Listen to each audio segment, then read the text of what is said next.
think it's normal. That looks weird. Isn't that called like a hitchhiker's thumb? No, I think it's supposed to go a little bit more straight. Oh, maybe we just got all special thumbs.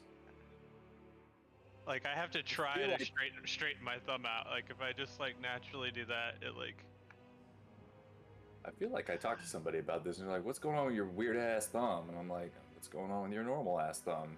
Should you check yourself before you talk to me? Like... Hey, are we on? Yeah. Hey, Internet, what's going on? We're talking about thumbs, we're talking about dragons, and today we're talking about lasagna. We have a good show for you today. Who wants to recap for a point of inspiration that you probably will need? Did a lot of stuff last time.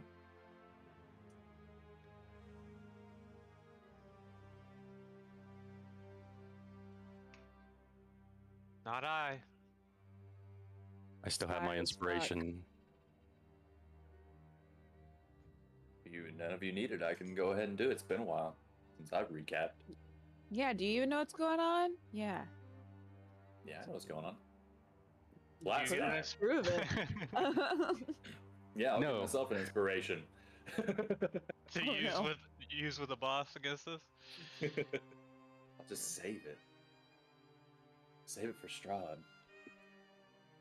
He gets 6 legendary actions now. I'm just kidding. Last time, you all were still in the Castle Brovia after teleporting to the library.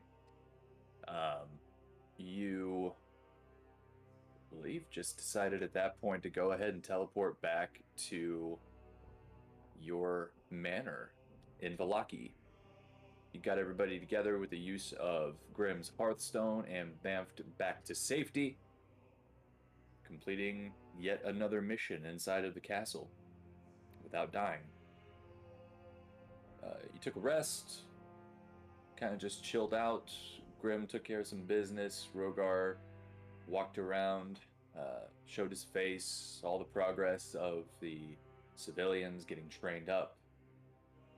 No real new news as far as I can remember telling you in the city.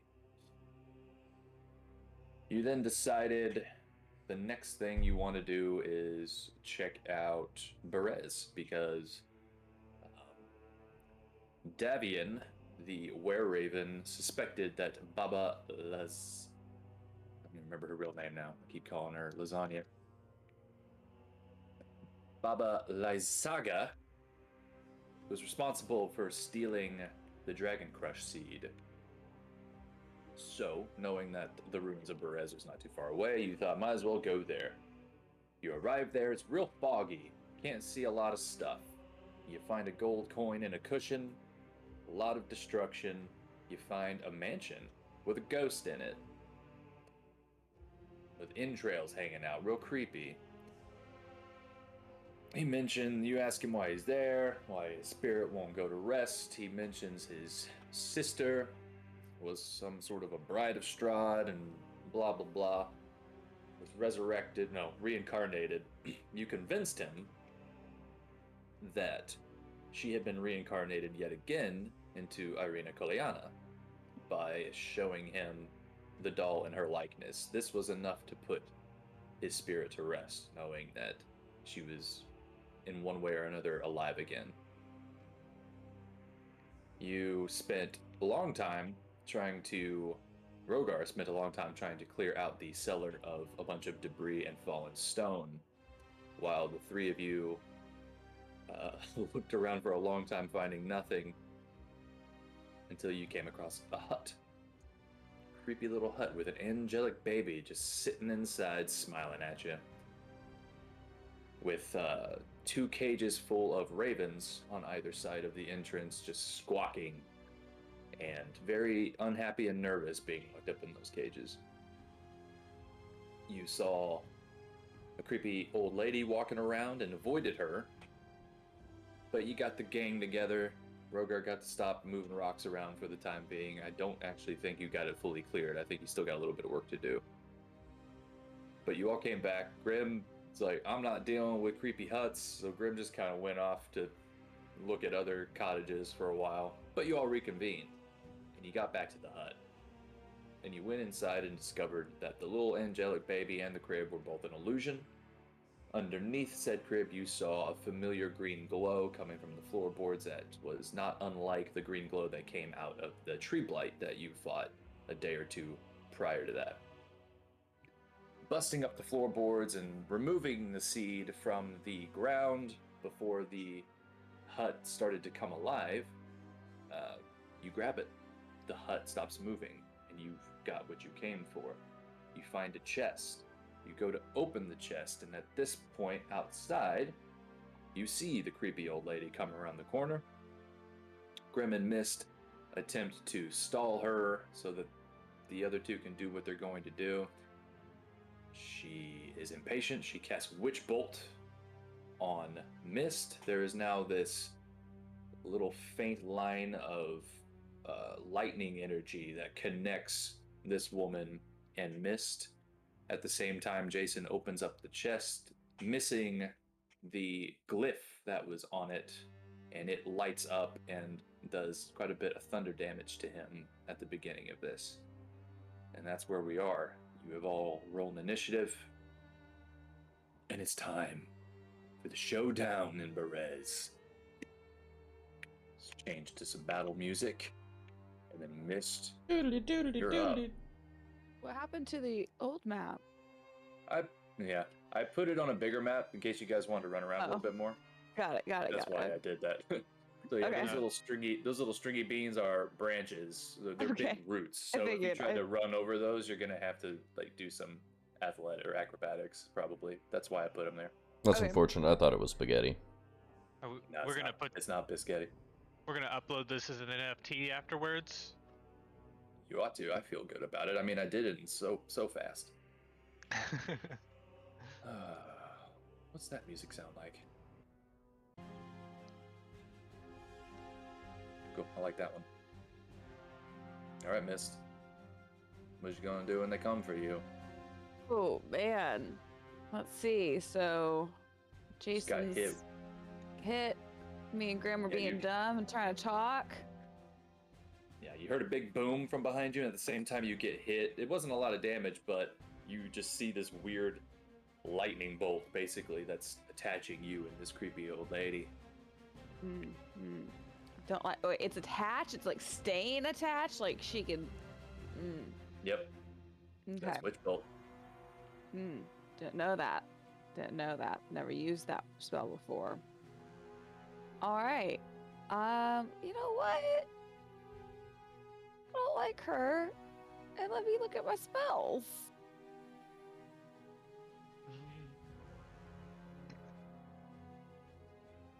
Were me and Jason both inside?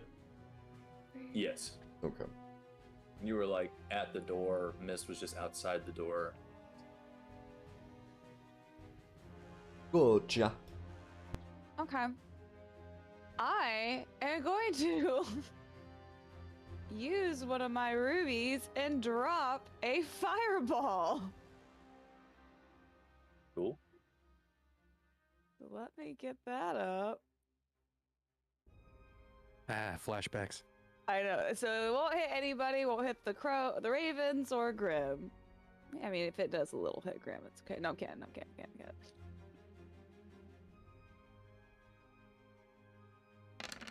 You're A gonna try to throw fireball it. for one lady. Oh. You don't get Yeah, something on fireball. I didn't mean to add that. All right, so dex save, correct? Yeah, she has to make a dex save of 18. She fails. She is slow and old. I take off, well, my 33. 33, and then I am going to, I don't know, I feel like maybe I have to go a certain distance to get her witch magic off me. I'm just gonna go down here for now and think. Hold on. She does not make her Constitution saving throw, so when you hit her with this Oh. fireball, the lightning that's connecting the two of you dissipates. Yes. The witch bolt is no longer attached to you, and she loses concentration. Okay, that won't move quite as far back. Okay. And then I think that's all I can do for my turn. I don't think I can use a bonus since that was a spell. Now I'm gonna be real excited just after I threw down that ruby or fireball too. It's gonna jump up and be like, "Woo! Fuck you, lady! Swamp bitch!" Okay. Excited. that ends your turn? Sorry, I'm not very creative this morning. Yes, that ends my turn. Bitch! Woo! Dumb bitch! 2 + 2, not knowing what the fuck it is, bitch! Anyway. Alright, you throw a fireball, the witch bolt dissipates, she's and looks angry. It is now Jason's turn. You just got hit with some thunder out of a box. And you do see, I mentioned last time, but you do see in the chest there are things in it. So you're like, at least it's not like the last one. And now it's your turn. When Rogar grabbed the jewel, the house stopped moving, correct? It did. It seems like that thing was about to come to life, but you stopped it from doing it. All right, I'm going to sneak out the door. And I'm going to light this lady up with my sunbolt. Cool.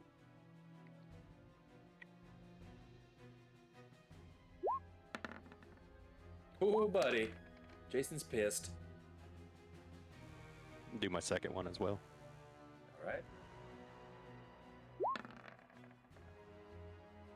That one unfortunately misses. She gets hit with this fireball, and then you get her with a sunbolt, and now she's in like a fighting stance, and she dodges out of the way very quickly.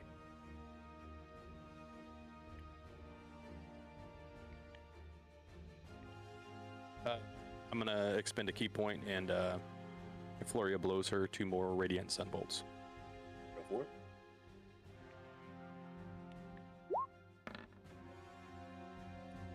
She dodges out of the way of that one as well, looking very intently at all of you. This one does hit.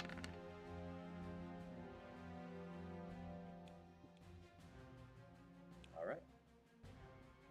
Doing some pretty good damage between those and the fireball. That is it for me. All right. It's now her turn.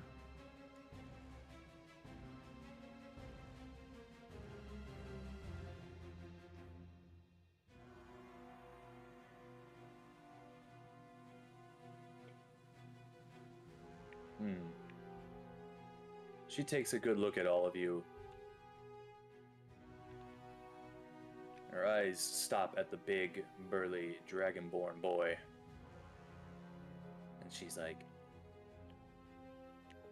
I don't have time to deal with you.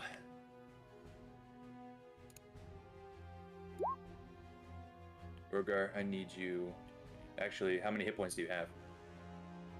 72. She... It's like, I don't have time for you, and you feel your whole body shut down. And you are stunned. Okay. At the end of your turn, you can make Constitution saving throws to break the stun. Yeah. That is her action. And she gonna back up a little bit.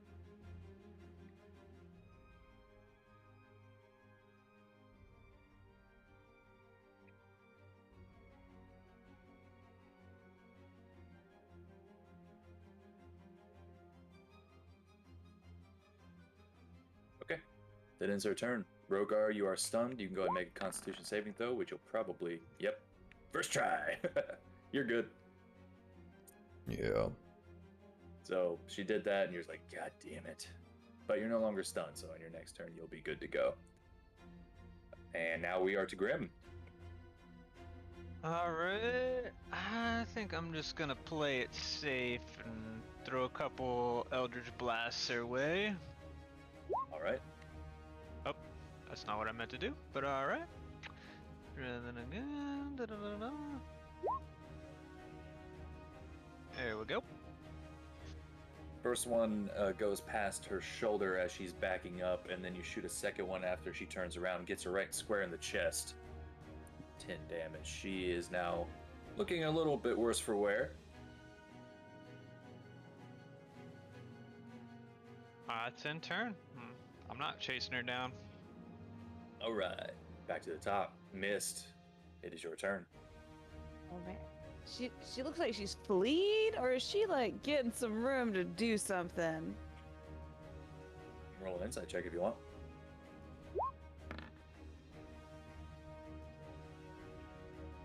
It's not hard to tell at this distance. It doesn't quite look like she's running. She did stop to turn, so she's looking at you, so she's probably not done yet. Okay. Which movement do I have? I didn't mean to click that. Mace of Terror just comes out. My mace just startled me. Okay. I don't really want to use my speed and get stuck there, so I'm just going to move up out of the way as far as I can right now. So I guess I'd be on top of this branch. Would I have to do a little check? No, I'd say if you're just getting up there real quick, Okay. you're good enough to just get up there. If you were trying to like run through it, then maybe. Okay. I'll hold my action to stab or throw my dagger if I need to. Okay. Holding your action to throw your dagger. Jason, it's what am I trying to say? Your turn. I was gonna say it's up to you, but I don't know why I would say that. I'm gonna run right up next to her and hit her with my axe a couple times. Nice.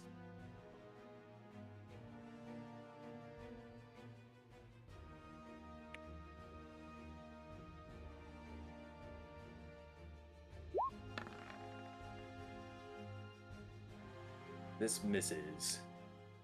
She's able to deflect it, surprisingly nimble for an older creature. That one, however, does do that. Motherfucker, tree bane. Yep. Just slash her across the sternum as she coughs up a little bit of blood. I'm gonna burn a key and do another flurry of blows. Cool.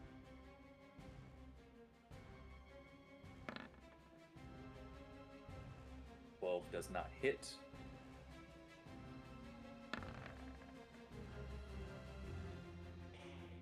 This time she's a little bit more ready and she's able to dodge out of the way and kind of block with her surprisingly strong forearms. No damage on those 2 hits. All right, that's it. All right.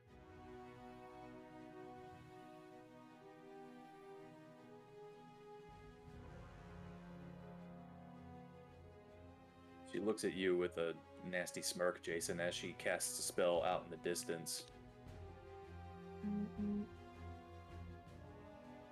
Yes, vibrating phone. Huh.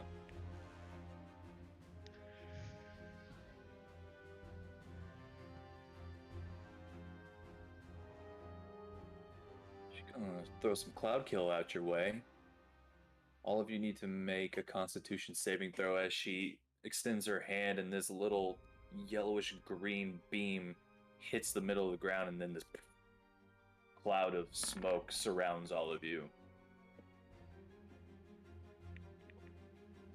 Am I out of it? You are out of it. It's just hitting them.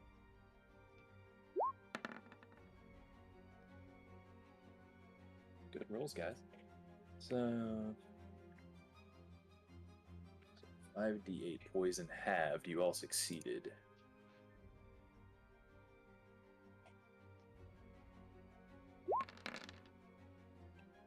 So you'll take 12 poison damage as you are engulfed in this nasty cloud of poison. Am I allowed to use Uncanny Dodge for this? No. Attacker that you could see hits you with an attack? You're in a cloud. Okay, that's You're what breathing it. That's what I thought. Yeah.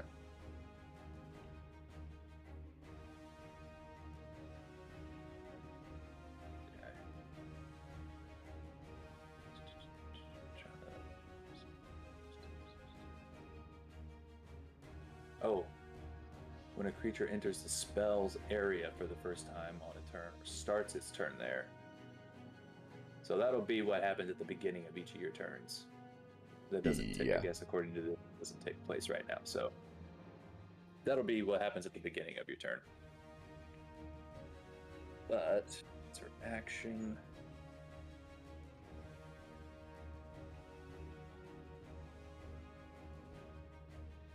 Yep, she's just gonna do that and just kind of stand there, waiting for Jason to do whatever he's gonna do. That ends her turn. Rogar. Yeah. Well, I can't get there, so 5, 10, 15, 20, 25, 30. I'll go right there. I'll, since I got my Mace of Terror out, I will expend one of its fancy charges. You need to make a Wisdom saving throw against 15. Okay.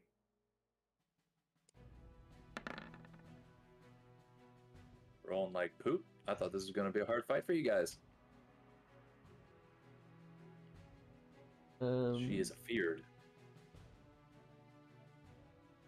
She is just out of my range, so she will need to spend her turns running away from me. She doesn't get to attack, she has to run. Yup. Alright. Very good. I think it gets to save at the end of their turn as well. Yeah, at the end of each of its turns, repeat the saving throw. So she has to run, and then she gets to make a saving throw. Yep. She can't run. She has to take the dodge action. If she can't run, she has to take the dodge action? Yep. Gotcha. Alright. Cool. Anything else? That is it. Alright. Grim.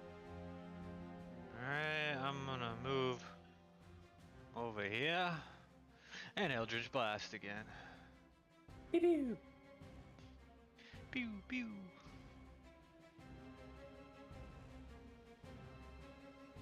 Oh yeah, good hits. 10 damage altogether. Jason, you see these two force energy bolts come careening into Baba Lysaga, and bits of her like weird mossy clothes start to explode, and you see a little bit of blood come off of her chest as this happens, and she's looking a little hurt. Not a little hurt, she looked pretty hurt.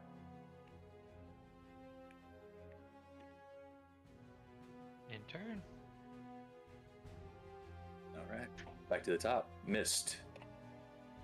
I'm gonna run up here and flank with Jason. I'm gonna do my good old stabs. It's just moss. Cool. Can't be that hard to cut through, right?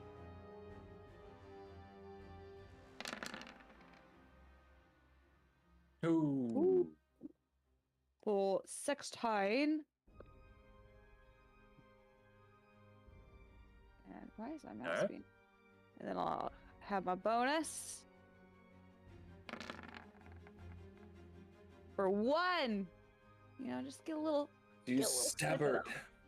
You stab her like right in the side of the gut with the Crusader sword, and it sinks in deep, and she coughs up blood.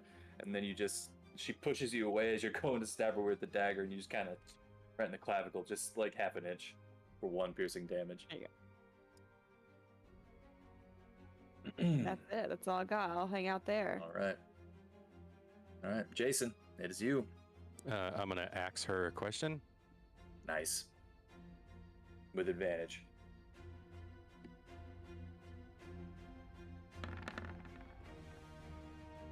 $16 hits. 4. All right. Yep. 25 hits. 7. All right. She's still up, but she looks like garbage. Well, I'm gonna burn another key for Flurry of Blows and give her a couple more. All right.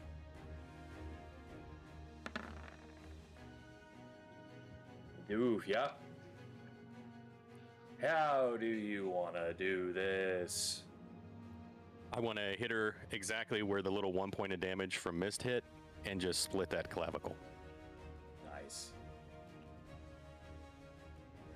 And you do. So with the first 2 hits, it kind of embeds in her shoulder blade. And then you like swing in and just right in the chest as she coughs up blood. And then that last one, you just straight through.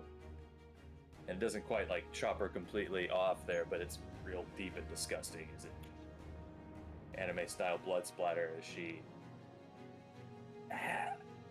my son will avenge me. And she falls dead. Can I, upon seeing her die, can I run up way too late, obviously, but like fussing with my hag bag, trying to get it open so that I can try to capture her soul? Come on, come on! Ah! Yep, that's exactly what happens. It doesn't work, but you try. Damn it! Did she mean that creepy fucking baby? Oh. Maybe. Well, hell, sorry that was too easy, guys. She had some nasty spells, but she didn't get a chance to use them. We're just that awesome. I just forget that your saving throws are fucking nuts. Well, Yeah. I'll switch you back to the good map. Her son didn't happen to be the guy that we set to rest on it already. You don't know you killed her. You're like, "Ooh, he might not be doing that today." Goulash, son of lasagna. Well, if you don't need me for anything, I'm going to go move rocks. Mist, there was a chest that fucking exploded on me, but it still had a bunch of stuff in here.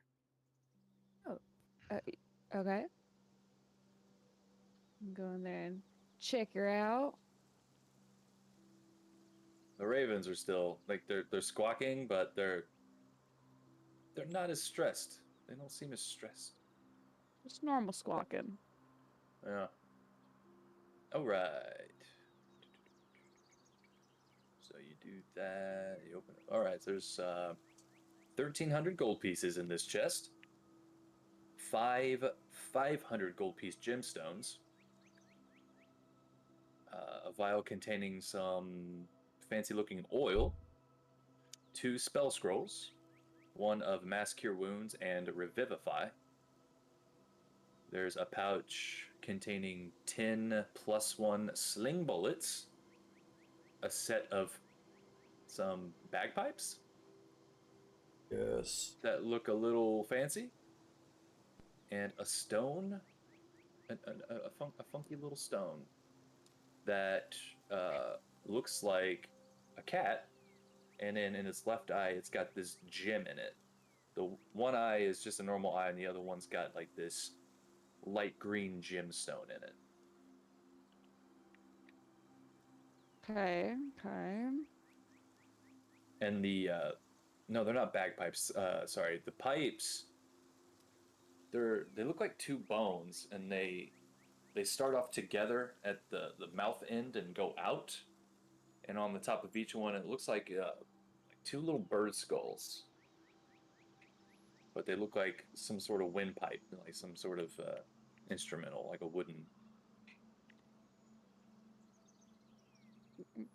Blow in it. Like, You're gonna blow it? yeah. On save. I know that's a word. Are you proficient with wind instruments? Of course. I don't think I'm proficient with any instruments. I'm proficient in blowing some wind.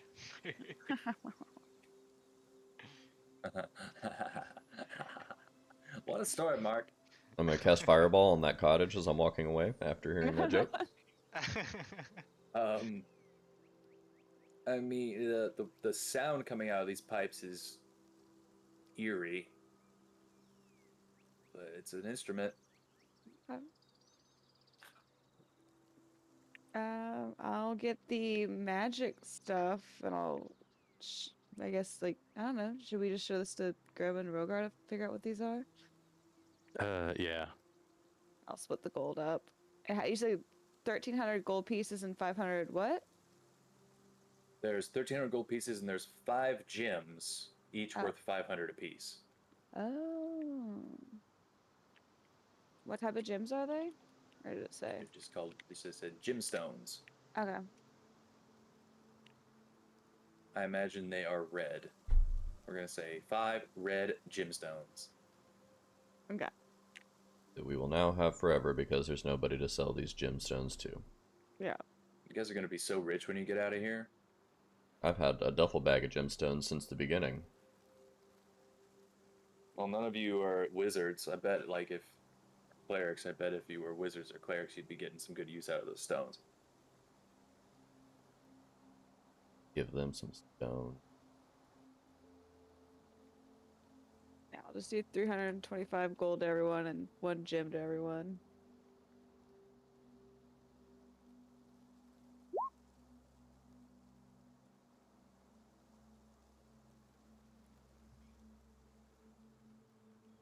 So much gold.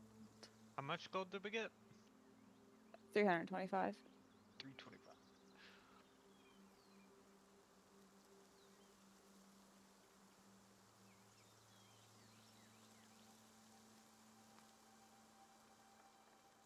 I am really walking towards the rubble pile again. Figured. I'd like to carefully check out this hag, or witch, or whatever she is. Okay. I use like a stick or something and just poke through her stuff. Shouldn't have a whole lot on her. Yeah, she doesn't really have anything on her. She's just this... She's human, but looks like she's just lived an unnaturally long life. Not unlike, like, Madame Eva. But Madame Eva is at least, she's not as dirty. We'll just say that. She brushes her teeth every once in a while. Ooh, you dirty. Yeah. Then I'm just gonna stare at her and for quite a long while just to make sure she doesn't come back to life or turn into a spider or some witch bullshit. You stare at her for a long time, and you're just keeping an eye on her, and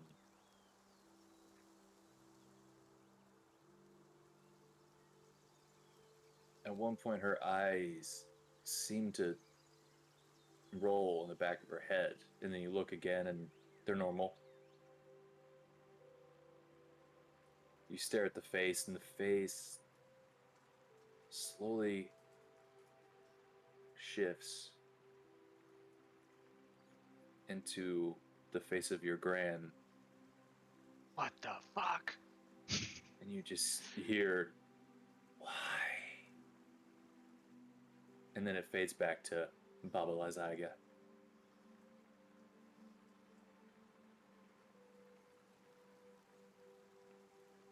Just gonna bottle that up and assess that at a later time. Gonna push that down deep. Yep. Write that down to discuss at therapy this coming Thursday. Yeah. Push it down with some brown. Rogar, you start moving rocks. But no, Lysaga stays dead. You just get weird, maybe illusion, or you're pretty sure that's not your gran. She said, "My son will avenge me." You don't think that? Hey, is your gran your mom's dad or your dad's dad, or your mom's mom or your dad's mom? He would be my mom's mom. Yeah, and you don't have an uncle, so on There we that go. side, so you're like, yeah, I don't know. Maybe this is just a mind game. Mind freak.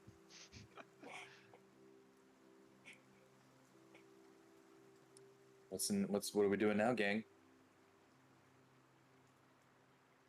Hey, isn't this when Strahd normally shows up to be a dick about things, like right after a fight? Oh yeah, he usually comes by, sees how we're doing, then he goes off and stares off at a hill. Man, people here are just weird. Yeah, I don't quite get it. I don't mind it. I don't get it. I minded. Did you see that fucking baby in the crib? I mean, maybe that's just what angel babies do. They're like tricky. Angel Relax. boy. Roll an investigation check, like a. Yeah, Jason, just roll. You're thinking about the creepy baby. Just roll, I guess, investigation. Can't think of what would be better at this point in time. Yeah.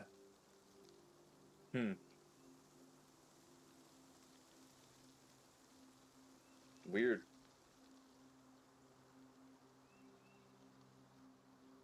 Could I not have helped him during that since we were discussing it? So he gets Did you see the advantage? baby?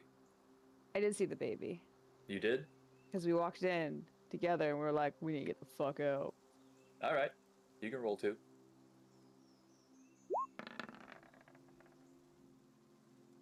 Yeah, it's weird. Yeah, that's weird. I don't know. Maybe that's just what they do.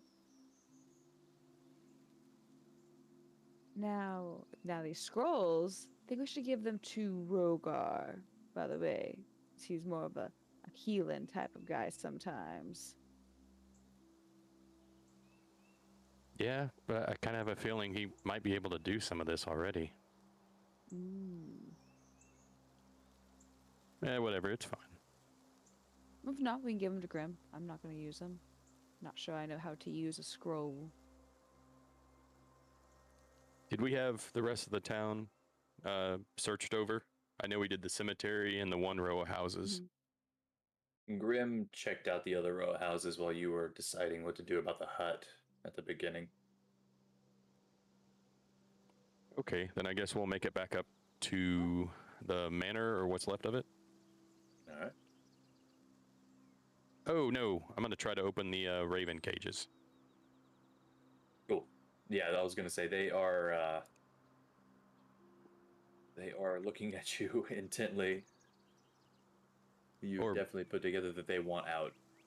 Or I will hold the cages still and help Mist open the locks. All right. Let's see. Go ahead. Yeah, go ahead and roll for your thieves' tools, Mist, if you wish to do this. Try to pick the locks on the cages. Because, yeah, you go to open them and they're definitely locked and they're very heavy, solid cages. You needed a 20, so nice. Yeah, you go to start picking these and you're like, this is a stupid good lock for a fucking cage, but you get them open and the ravens fly out. They are free. Can I take the locks? So they're like padlocks, so I can like take them off and keep them? They're built into the gate, the door itself of the cage, yeah. Okay. How big are the cages? Like, if he was sleeping, could we fit Grim in one of these cages? Yeah. It's like 3x4. I'll let that idea just pass out of my... We just carry Grim around and release them for like paddles and stuff like that. I'm like, go get your hag bag. Go on, boy. Nope. Horrible. I'm gonna do. Bring out the Grim. Bring out the Grim. At this point, Rogar, you got the cellar cleared. You've been working real hard. I think you deserve to have that cleared by now.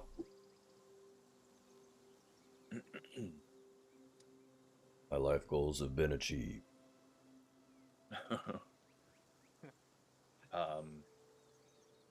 Yeah, you get down.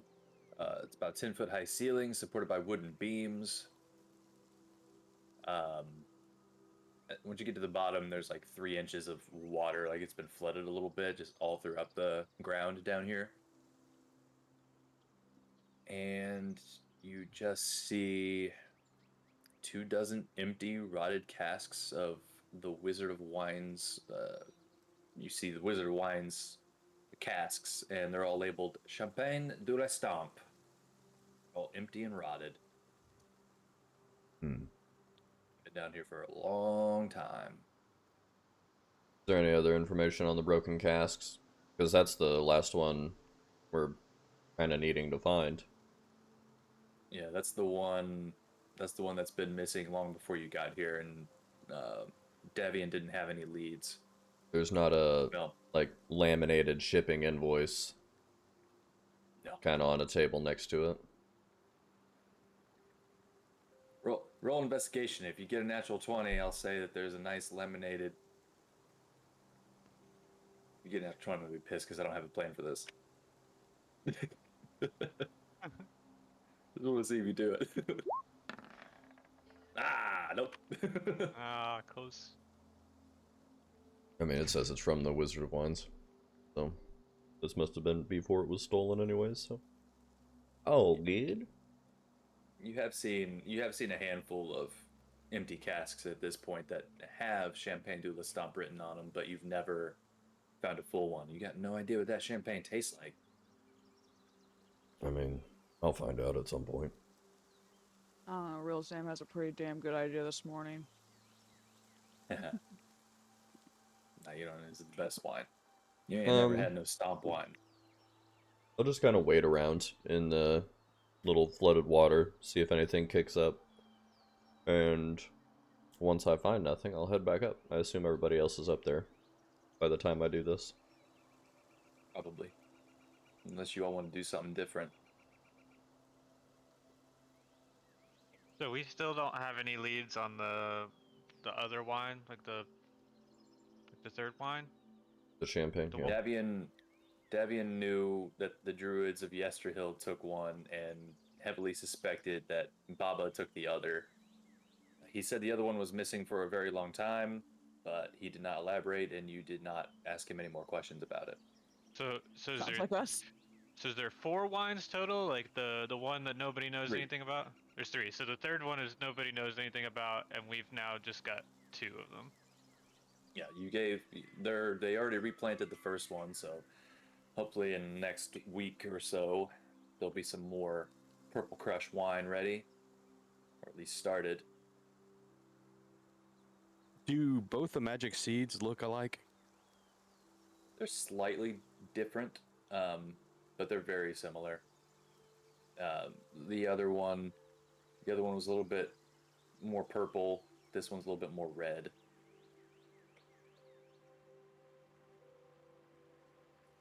As far as like shape and size, they're pretty much the same.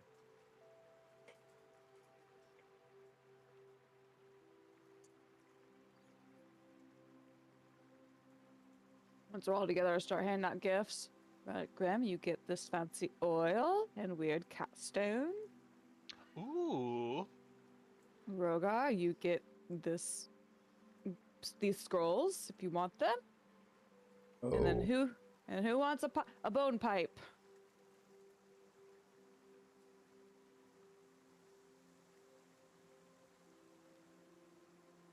I'm just opening Well- scrolls and reading them while nobody says anything. I'll take a look at that bone pipe. It looks wretched, but I will hand Graham the bone pipe. Yeah, Rogar's Mass Cure Wounds and Revivify are the 2 scrolls. What's my knowledge of scrolls? Do they need to be spellcasters to cast them, or will charisma work for these scrolls? You know that you are able to do Revivify. Yeah. You have the capability to use that scroll. You just need the components to make it work. You know, it costs a lot of money. What is the? I'll find it. Diamonds worth 300 gold pieces. Okay. and then whatever words that you would mutter from the scroll. Mass Cure Wounds, you'd have to make a roll for, because Okay. it is not under Paladin.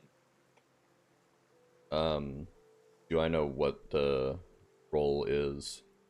More in a sense of like, do I understand where this role would be cast from and how it might be more useful or better chance of success to somebody else in the party? I mean, out of game, I know that they're wisdom-based spellcasters. I have no Right. wisdom if I have to roll a wisdom to cast that spell. You'd probably have that basic understanding. I mean, you do have magic yourself.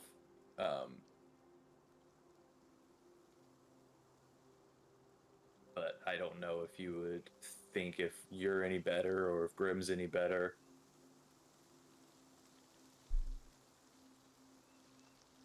Do they have to be able to cast a spell to use this, or? No? Not that I know of. Unless that's a DM rule that I just don't know. Figure it out. I don't think it's going to get used anytime soon. I will keep the Revivify one on me. I always just assumed that anybody could potentially cast a spell through a scroll. It just would be harder for someone that isn't magically inclined. Yeah. Just like anyone can pick up a staff and shoot stuff out of it. Alright. I'll look into it later when we take a break. I will roll up the Revivify one, throw it in my pack. We're gonna need to find some diamonds. Just one of you hold on to this one. It is the Mass Cure Wounds.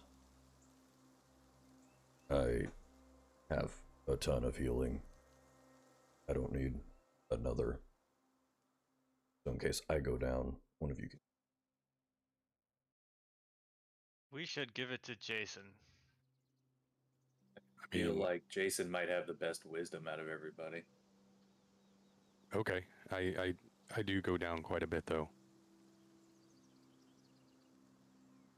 I mean, if I go down, there's no way you're going down, right?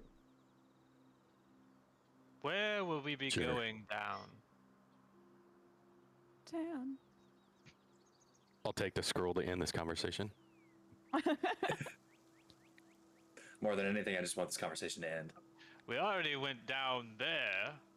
Yeah, that was a waste of time. So we got all the fog for a good dance party.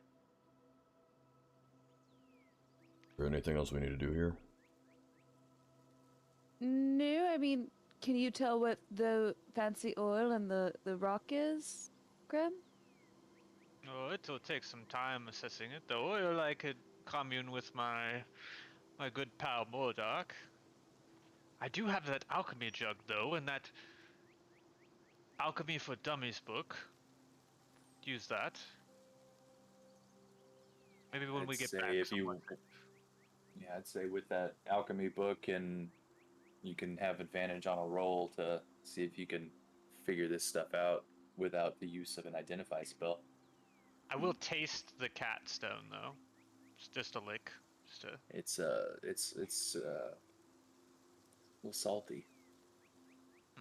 Salty. You litter. It's a treasure. Oh, and I guess I had sling bullets too. Are those just like little tiny little things you put in slings? That's it? Nothing special about them? They're +1, so they're magic. Oh, okay.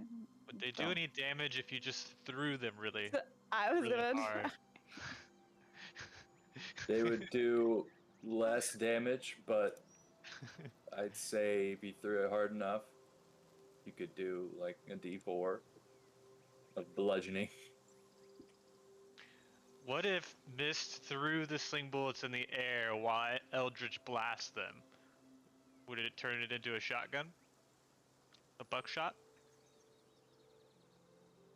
With a good enough roll, we could talk about that. Combo. She uses her turn to throw him in the air, and then all of a sudden time slows. It's the Grimm's turn. He'll just For 1d4 plus 1 damage. Yeah, worth it. But it would look cool. It would. I imagine all this conversation is us in the wagon on our way. So you're leaving? You're done with this place? Yeah. Does the catstone look like mist at all? Not specifically, no. I could show you what it looks like, but then it'll give the name away. And I don't want to give the name away until you find out what it does. It almost looks like an armored helmet of a cat, kind of. It's very sharp in its structure, and it's got cool designs here on its head. But it's just, like this big. It looks like a helmet? Just like the design of it. It's not sculpted to look like a real cat. It's sculpted to look like a... But just like at a quick glance, like it looks very similar to a helmet? A small one, like a toy helmet. Like it's a small stone. Oh, if it looks like a helmet, I'm gonna stick it to my head and see if it does anything. Oh, no. You get the sense that you can probably attune to this, though. Okay. Alright. If you focus on it long enough. But where are you going? You're on the wagon and you're heading out. Do we gotta go back to the wine place? Wizard of Wines? Yep. Alright. And we can finally check out that other town that we have not been able to make it to for 16 years. Yeah. Well, we got to the gate, didn't we? And they said you can't come in. I really hope that we get to the Wizard of Wines and they're like, oh, we need you to go here. That's not the place you want to go. They just send us on another quest. Strahd will show up at the Wizard of Wines and be like, hey, that guy got caught again. Go find him. God, that'd be hilarious if I just keep getting Rudolph kidnapped the whole game. That would be pretty good. Although I imagine we would leave him at some point. I mean, it's kind of your fault that he got captured the second time. You did send the body of Luvash's brother to the camp. Where are you guys at? I mean, it's not my fault that his brother sucks. I mean, he does suck. They all Should suck. have recognized it when his dead body showed up. Be like, well, you got bested. You suck. I knew it. All right. So you're just going to the Wizard of Wines from here, right? Yep. Cool. You guys got up like first thing in the morning and headed out to this place, yes? I believe we did, yeah. I don't think we did anything that morning. Yeah, when we fight old ladies, we like to do it in the morning. No, we that's went good. here after I used the teleportation circle and all that stuff. We had a whole combat with the vampires, so All right. it might be a little bit later. Yeah, we'll just call it noon. I swear to God. Okay. Too much I do something. It moves the damn map around. Well, don't do that.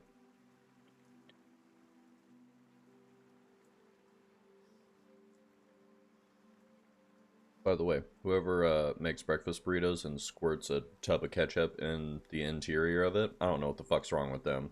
I hope that food truck burns down.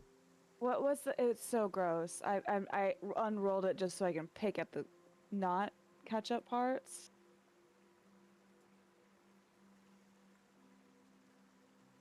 Like a fucking child made this breakfast burrito. Mm-hmm. Surprised there's not milk and cereal inside of it. What is this? Somewhere a grown man is crying as he watches our D&D stream. I hope he's fucking watching. Disgusting. But so much work and good ingredients and then you just squirt it with ketchup. Fuck you. Not just like some ketchup, not like half a bottle of ketchup. So much ketchup in this burrito. Mmm. So, you all start riding towards Wizard of Wines. It's about a 9-mile journey, so at a normal pace, it'll take you about 3 hours to get there. Let's see. Why don't one of you roll a d12 and one of you roll a d8? Ooh. I'll do the D8. Do the 12.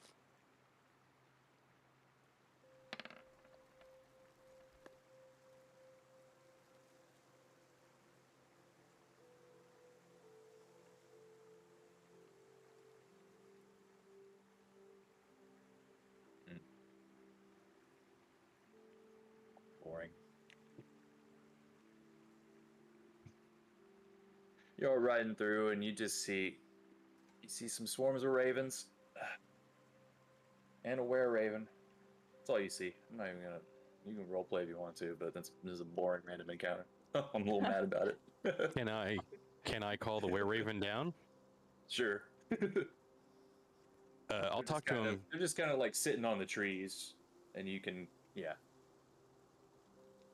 So I want to show them the seed and have them look for the third seed, even if they could enlist like the wild ravens to look for it, because I know ravens really like shiny stuff. The Mainly were-raven because transforms. we have no leads on that third one. Yeah, the raven will transform into a human so that she can talk to you.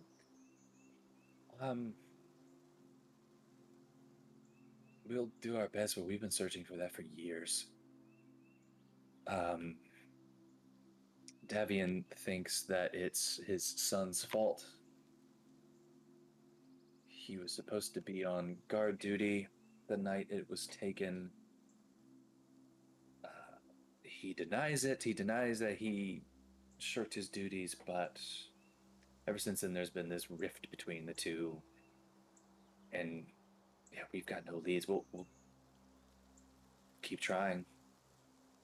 But it's fantastic that you were able to get the other two. We really do appreciate that. That's going to bring a little bit of joy back into the lands. Keep an ear out for conversations and see if anybody's heard any rumors about where it might be as well. We'll do what we can. No promises, though. Like I said, it's been a long time. Thank you. Thank you. Be safe.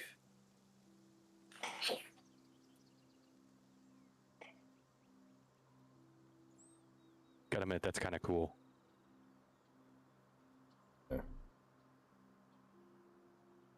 Have you guys noticed how relaxing all of our rides through Barovia are? Kind of expected it to be a little bit more dangerous. Yeah, me too. Yeah, I really enjoyed seeing the ravens this time. I mean, a few other times we just, fed the berserkers. This time of year, the leaves look so beautiful. I feel like Man, maybe we really should. Don't. Maybe we should really make a bed and breakfast here. I think it would be very, very beneficial.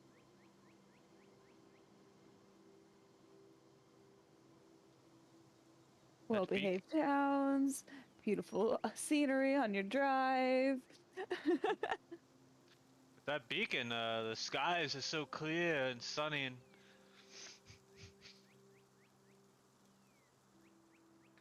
everything's so hopeful now. And now even more wine. I think we won.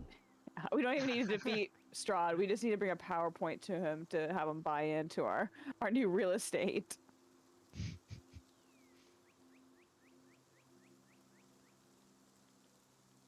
So you start, after this ride, you get closer to the Wizard of Wines. No incident. When you guys get to the next level, I'm just going to stop using that random encounter table and just find all the dangerous stuff and just throw it out there because... Because, yeah, no, there are 2 tables, and one of them was the Ravens, and the other one with that number would have been 1d4 Berserkers. And I'm like, I'm not doing more Berserkers. Not right now. I don't want to. I think whoever created that random table must have created the blink spell. Yeah, maybe. Anyway. You get to the Wizard of Wines.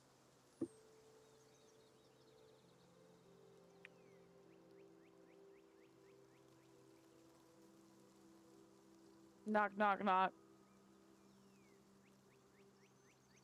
You don't gotta do that. It's open. It's a vineyard.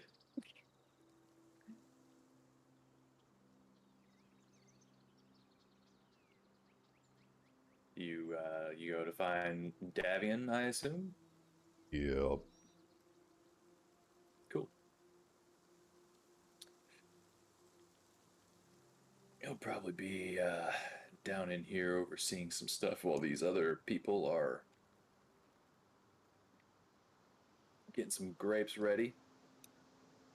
You find him. Eventually, you run into a couple of the others, and they'll point him out to you. Hey, how are you doing?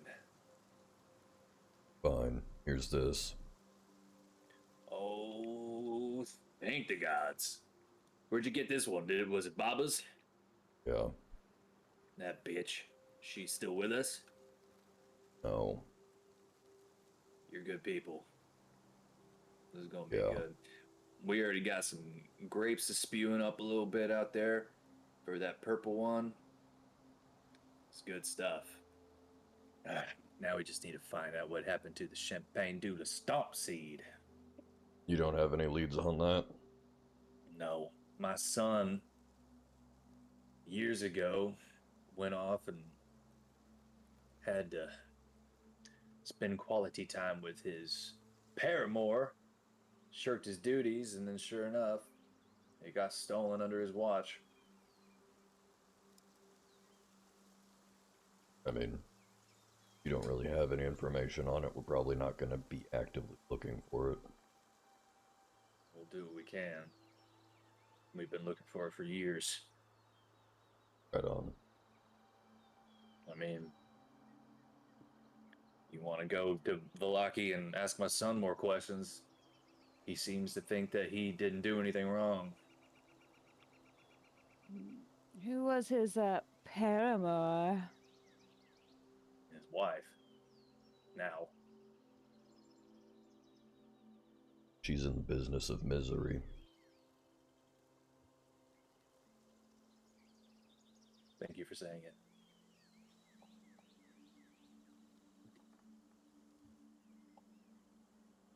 And that's the reason you haven't seen him for so long? Yeah. Seeds have been here for generations and generations. If he's not gonna take responsibility for his mistakes, then he can do whatever he wants.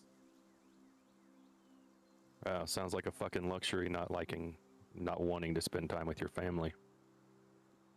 I've got my other family here, the ones that are loyal. You know where we could find him? In Valaki. Yeah, he runs the Blue Water Inn. Okay. We'll talk to him when we get back. Like I said, not actively looking. Well, at least we got these two. It's good enough. Thanks again. If there's anything we can do, we do our best.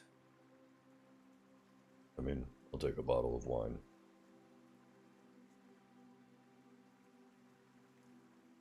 Oh, right now, yeah, I'll go get you one. Comes back with the purple mash. Purple grape, I don't remember what they're called. Purple grape. Blue Crush Slush. Nope. Alright. I'll return to the party from the outhouse while they were having that talk.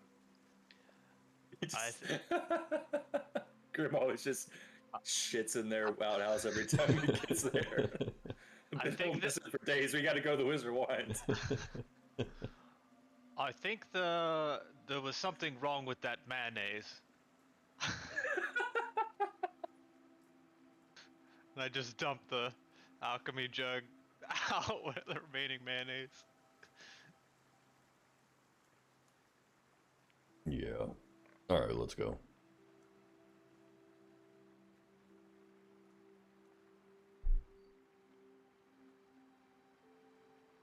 I'm getting on the wagon. I have nothing else to do here. No. Well, All where right. to? We're gonna go back to Valaki, have a nice nap, some drinks. We're gonna go to This place we keep trying to go to. Yeah, that's where we're going. All right. Hiya!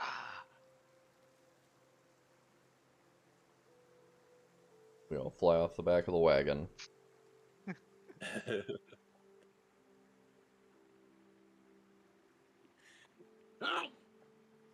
There it is. None of that. What'd you guys think you were doing? Where What? you going? Where are you going? Going to the other town that we never make it to. Ah, very good.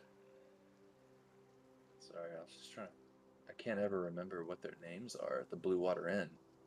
Erwin and Danica. That's the one. Yeah. I'm not in a rush to find that last one. I'll ask him when we get back. All right. Rezg. We're going.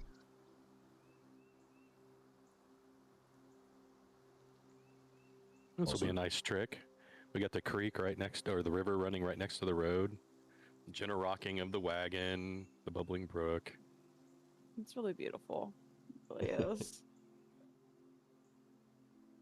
Start rolling down the trail over the bridge. You been over this bridge? I don't know if you've been here. I don't think we've been this way.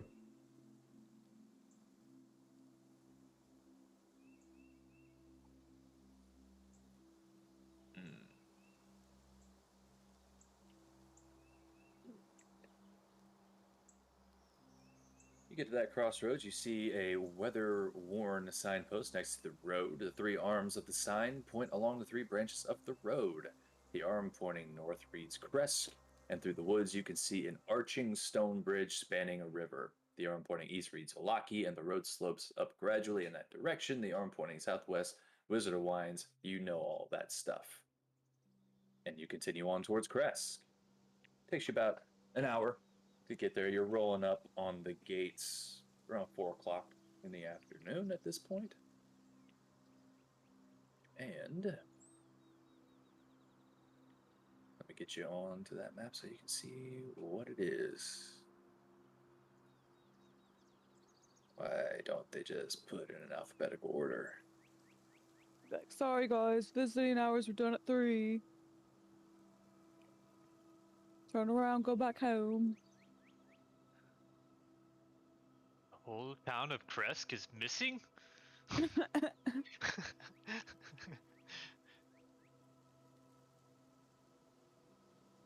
Oh, this place looks beautiful. Gated community, private drives. Mhm. Nice little lake. You roll up. The road branches north and climbs a rocky escarpment, ending at a gatehouse built into a 20-foot high wall of stone reinforced with buttresses every 50 feet or so. The wall encloses a settlement on the side of a snow-dusted mountain spur. I will say at this point, it's getting a little bit chilly. Beyond the wall, you see the tops of snow-covered pines and thin white wisps of smoke. The somber toll of a bell comes from a stone abbey that clings to the mountainside high above the settlement. The steady chime is inviting, a welcome change from the deathly silence and oppressive fog to which you have grown accustomed. It's hard to tell at this distance, but there seems to be a switchback road clinging to the cliffs that lead up from the walled settlement to the abbey.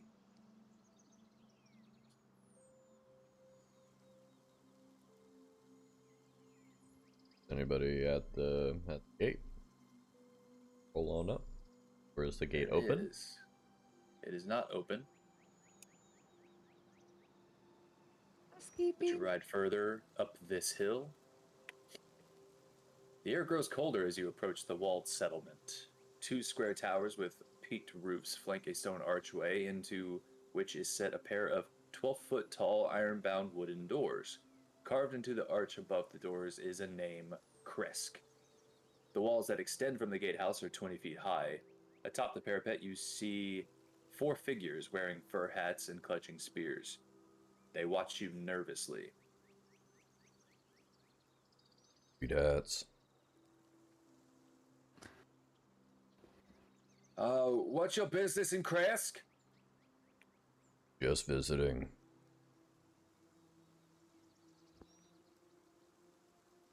We've got orders to not just let anyone into the town.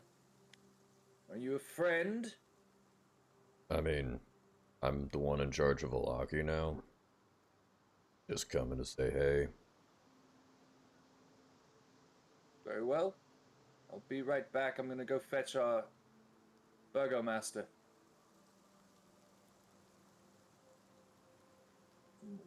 That guard leaves. The other three just stand in an awkward silence. Not looking hostile, just a little on edge. Get the feeling they don't get a lot of visitors. Or it is possible maybe they've gotten a strange one recently. Hope the burgomaster is actually Graham's grandma, and it's just like a 55 up community.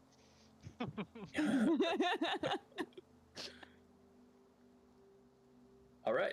About 5 minutes pass, and you see this figure, burly, bald, dark-skinned fella. You're gonna see a picture of his wife, even though you don't see her yet. It's Carvel.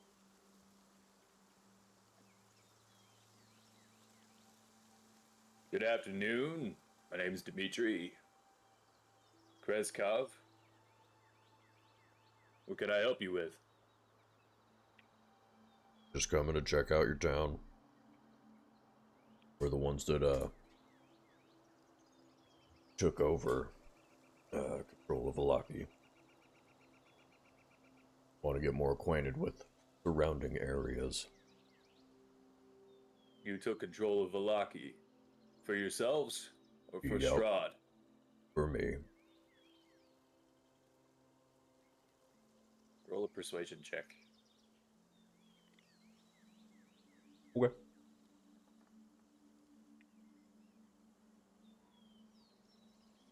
One character sheet like slid to the bottom when I clicked that button.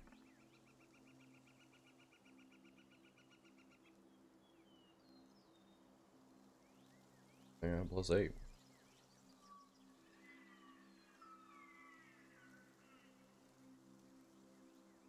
We normally don't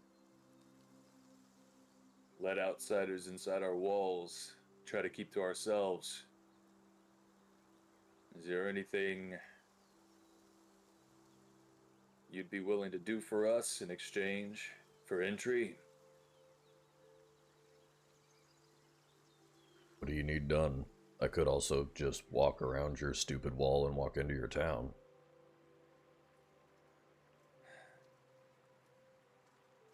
It's been a while since we had a shipment of wine. Would you be willing or able to secure us a wagon?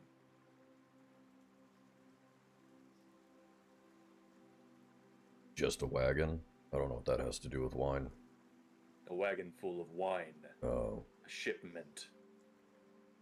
I mean, we just got their seeds back to make wine. I don't know if they have a wagons full of it yet.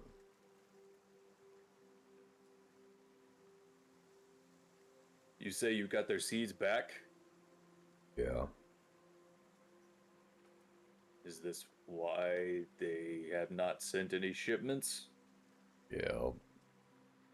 Are they still living? They're gonna make Yep. more? Yep.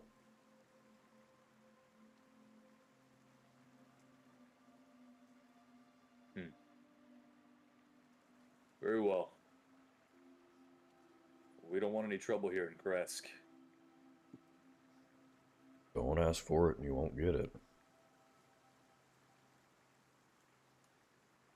Open the gate. Open the gate! And the gate opens up. Allows you to ride in. And you can see the burgomaster coming down the stairs to greet you at the bottom. I can escort you through town. pretty simple here. We don't have businesses. It's not a booming city like Valaki. We keep to ourselves, more of a peaceful little farm town. So you don't have fighters or anything like that? No more than our guard. Out here in the back, we stay safe within these walls. It's good enough. How is that? How do you stay safe in this town? Nobody comes over these walls that we don't allow. Couldn't Strahd just like show up, rip you all in half, and then leave? Or is there something stopping him? We don't press his buttons. He doesn't mess with us. Weird. What is this town known for? I suppose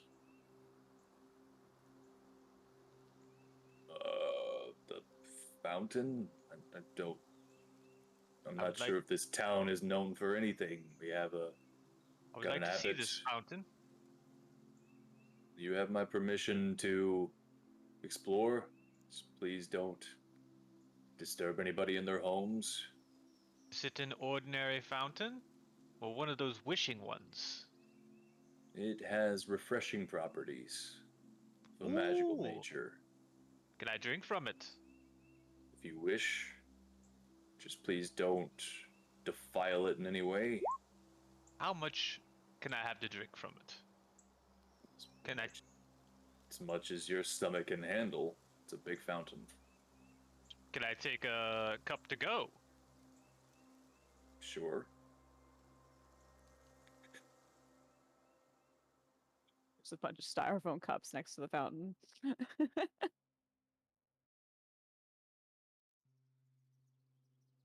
I will be like just branching off of this guy while Grimm's talking to him.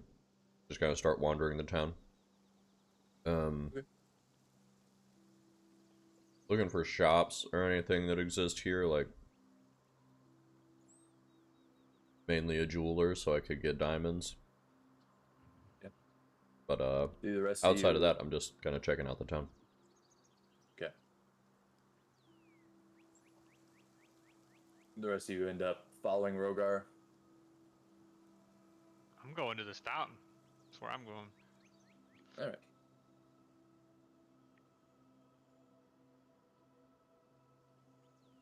So, you're walking through. First, through this, first area, this mist-shrouded village beyond the wall is nothing more than a scattering of humble wooden cottages along dirt roads that stretch between strands of snow-dusted pine trees. So many trees, in fact, as to constitute a forest. It's almost like they've built a little commune in a section of the woods almost. It's like a weird little campground. To the northeast, gray cliffs rise sharply, and the road winding up to the abbey is easy to see from this vantage. Walking through here, Rogar and everybody, you see cottages. Nothing spectacular. You see a little bit of a bigger cottage that you could probably put together is probably Dimitri's. But moving on, eventually, do you all want to check out this fountain on this level, or do you want to start going up the hill towards the abbey? I know Grimm is going to go check out the fountain. If we're all going that way, I'd go that way. Yeah. Just keep an eye out for good shops too, since, we have so much fucking money. Have we seen farms at all? As we've been walking you're through? You're seeing gardens and small farms, basically gardens. And it's very much a commune. As you're walking through, you don't see shops. Every building is a house. And it seems like all these people are just working and growing plants for themselves and for each other. You don't see any wagons of salespeople. You don't see shops. You don't see any of that. No marketplace. No marketplace at all. Pope. But you eventually get up to this pool. Even under grayish skies, this pool at the north end of the village shimmers and sparkles. Near its shore sits an old gazebo on the verge of collapse. A wooden statue of a mournful, bare-chested man, its paint chipped and faded, stands in the gazebo with arms outstretched as though waiting to be embraced. Is the And you are man now- listening? He's a little bit. He's a little glistened, or perhaps one time he was glistening, but it's a little Wait. faded. You say this is a statue or this is a real man? It's a statue. It's a wooden statue. I go check this statue out. All right, you walk into the gazebo. Yeah. It is very weak. Like you go into this gazebo and you're almost worried it's going to collapse over you. But you're looking at this. You're looking at this wooden statue of a man waiting to be embraced. Does it have like a plaque or like a name or we talking like 20, 30 something? What's the head of hair like? Physique? Poseidon of the pond. Imagine Ryan Reynolds with Thor's hair. Okay, I'm sold. I don't know if you've seen this person before. There is not a plaque or anything like that. Is there anybody looking at me? I'll look around. You had plenty of eyes on you as you're walking through the town, but everyone kind of went about their business. You said it's waiting to be embraced, right? Yeah, it's just with arms wide open. I'm gonna sneak a hug on this thing. All right. It's beckoning me. Is anyone watching Grim, or did you just stay at the pool? Like we're all just watching him, just like it's like Yeah, he was very excited about coming here, so I think we're all just staring at him. You all just watch the Grim just look around and look at this guy and just.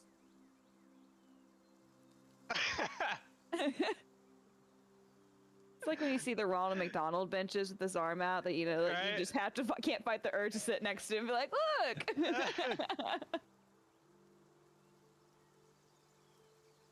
It's nice. It's hard. It's wood. I just feel like I had to do it. I go check Yeah. this sweet fountain out. If There you there's go. no plaque or no name or I don't recognize Nope. it, then Nah, no plaque or name. You might have to ask around for it. Because, yeah, I don't think you've actually seen what this figure looks like yet. So I don't Hoping think you- you would just know by seeing it. Hoping you got like a slight embrace back, Grim. I probably got a splinter. We could just ask this guy that's walking around with us. They're just like, yeah, that guy's Oh, no, fucking the- evil. He's so evil. No, Dimitri let you go. He let Oh, you go okay. after. And I would say, I forgot to say, I would say that he would have offered to, like, set your wagon and horses off to the side, so, because it's kind of a pain to drive a wagon around this place. When we were walking through these areas that don't look like they have a gate, is that like they just don't have a gate in these areas? You literally could just walk around and be like, "Oh, I'm inside." You'd have to go, it's like the side of a mountain. Anytime you see these little lines, Yeah. it's elevation. So it's like going through the woods and up steep hill and trees and stuff. Like, it's possible, but it'd be difficult. What's this water like? Well, it's nice. It's at first glance, it's just a nice, clean looking pool. Take a sip. You take a sip. Um,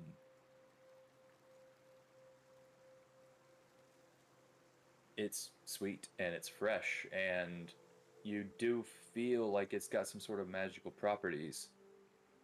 Um, you're not ailed by any of the symptoms that this would cure, but basically, if you drink from this, you get the benefit of a lesser restoration spell.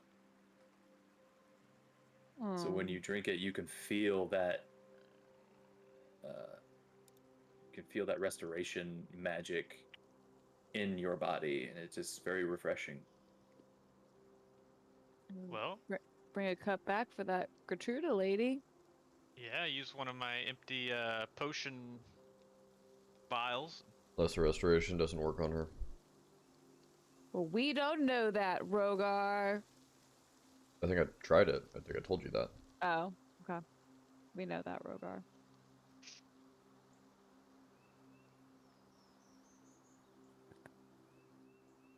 Is there any like passerbys or like denizens nearby?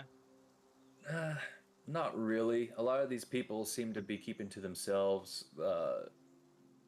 You can tell by the looks on their faces and their body language that they haven't seen any outsiders in a really long time. And you all look dangerous, especially Rogar, so they're minding their own business. I try to spot one and just wave and run at them. Hey, hello, you over there. Yes, yes, yes, yes. What gives this magical fountain its properties? And who is that strapping wooden man in that gazebo? The pool, it was blessed by Saint Markovia ages and ages ago.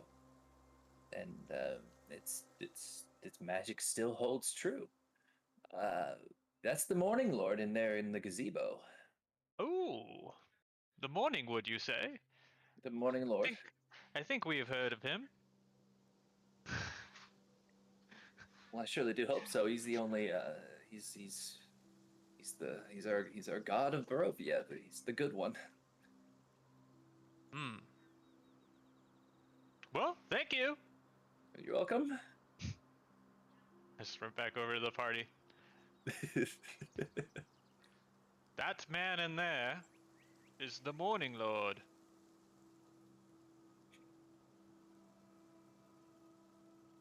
Okay. Eat. Who?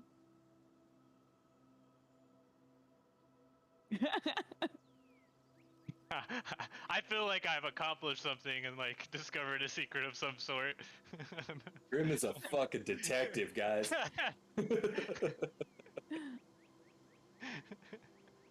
So, what's up with the water then? Well, it refreshing, tastes good. It was blessed by some saint, and The name that he tells us, is that the same as the bones that were moved from Valaki? Is that the same saint? think so. Sounded similar. To be honest, I forgot that name. Let me look. No, that was Saint Andrel. This is Saint Markovia. We need to figure out where all these saints are coming from. I think I heard them say there's an abbey. That's usually where saints hang out. Check it out. Town kind of sucks.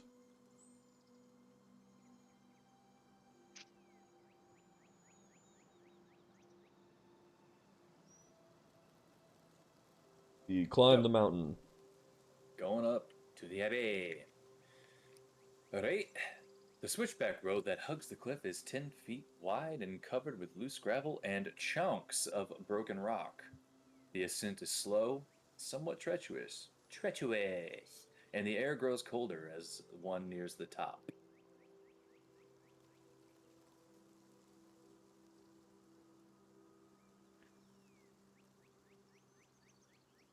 The few townspeople we did see, Mhm. there wasn't anything diseased or horrifying looking about them, were there? Not at first glance. If you would like to do a perception check, you may. No, I didn't want to look into it too much. Just like if they all looked like they were drained of blood or that sort of thing. Nah, nothing like that jumped out at you. These just look like some well put together commune people that are just shy, Dirty hippies. dirty, well, clean hippies. They're clean. Just your ordinary crab people. The road from the village climb above the mist to the wide ledge on which the abbey is perched. That's a weird way to start this paragraph. A light dusting of snow covers the trees and the rocky earth. The gravel road passes between two small stone outbuildings, to either side of which stretches a 5-foot high, 3-foot thick wall of jumbled stones held together with mortar. Blocking the road are iron gates attached to the outbuildings by rusty hinges. They appear to be unlocked. Viewed through the gates, the stone abbey stands quiet. Its two wings are joined by a 15-foot high curtain wall. A belfry protrudes from the rooftop of the closer north wing, which also sports a chimney billowing gray smoke.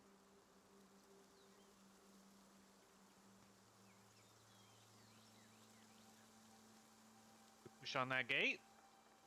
And you do see a couple of odd-looking creatures up here on these little towers, but they appear to be sitting and faced away from you.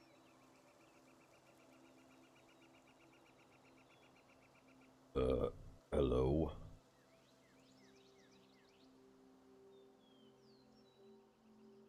One of them kind of stirs and gets back to where he is. They kind of look like they're asleep. Gate locked? Doesn't appear to be. Push that thing open. You go to push the gate open, and it is rusty hinges. It squeaks the whole time it's pressed. Then you hear from up top, "Hello! Hello! Who there? Yeah. Who goes there?"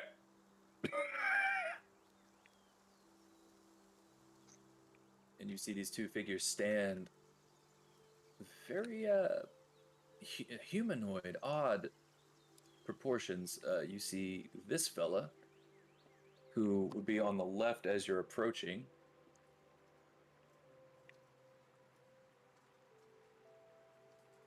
He's got like humanoid features and like a dog, like a wolf nose and a donkey ear. Very strange. You see him, and you see a female on the right side. Hood up, almost like cat eyes with some features. And they both just kind of stand and look down at you. Can we help you? The fuck is wrong with you guys?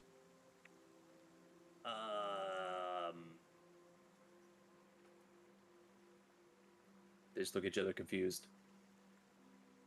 Nothing? Oh, How are you today? fine. We're just checking out the town. Checking out the town? We'll escort you. Okay. Come. What's your names? I'm Siegfried. And that's Otto. Hi. Right. And these are both, they get down and they're like 4'9", 4'7", slouched, humanoid, dog things. Never really seen them before. Start hissing at the dog. No, I'm kidding. Guys, born like this, look like you're had a curse put on you. Oh. Well, I suppose you could say we're cursed. Something, ancestors, horrific magical transformations, this and that, and now here we are, known as mongrel folk. You don't have mongrel folk where you're from? Not seen anybody like you. Well, I'm a well, to be cat. honest, Am I've I? not seen many. Nah, I've not seen many like either of you. I've seen ones like, And points to you, miss. I've seen ones like you, but small. And I've heard of ones like you, but big and dangerous that fly. Pointing to you, Rogar. Yeah. You here for the abbot? Sure. Huh? Yep. You want to see something cool? Absolutely, I do. Please show us. Hey, Jason, show him what's on your neck. Oh yeah, and I'll remove my scarf and show him my creepy eye. Oh, They just get uncomfortably close and try to look up at it. What you think about that? I don't know. What do you do with it? Can you see? It looks blind. I mostly keep it covered up. Oh, I think it's a neat little thing. Is that real or is that a tattoo? It get teary sometimes, but well, I got it when I learned how to do this, and I just run up one of their little guard towers.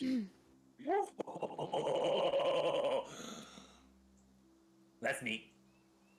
While they're looking at Jason, I want to stand behind him and just start whispering to myself in Infernal, just so like billowing smoke starts coming out of me.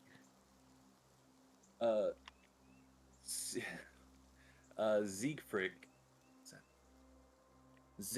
the female, sees that and, oh, for heaven's sake, and like tackles you to the ground and tries to. She thinks you're on fire. I'm fine. I'm fine. I'm fine. It just happens sometimes. What happens? You burst into flame? No, just sometimes I get a little smoky. Weird. You Too guys are much of- fun. Too much of the pipe, you know. No. Oh. Come on. Do you guys make saints here? Make saints.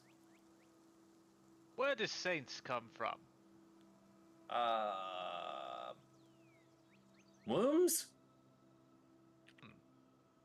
Normally? And then they become sainted? That's a little above my pay grade.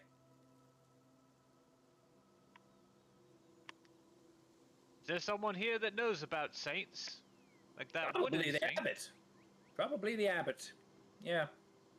I'll take you What? to the abbot. Will there be food with the abbot? Food? I don't know. Suppose if the abbot wants to feed you, he could. Oh, that's marvelous. We accept. That's not for me to say. No promises. So, they lead you in. Worst guards ever. Or the best.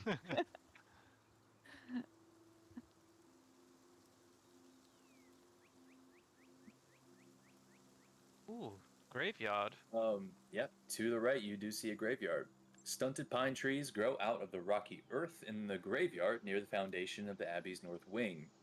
The windows of the structure are cracked panes of leaded glass. Ancient gravestones burst from a thin crust of snow in the yard. Beyond the low wall that surrounds the graveyard, the ground falls away. The village lies 400 feet below, and the view is breathtaking.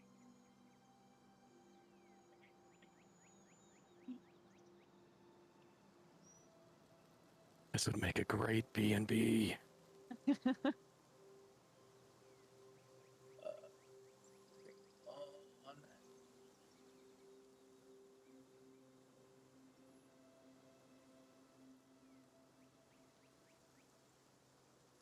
Here we go. I was gonna say, I forgot the whole damn layout of this place. They lead you to the left of this big building.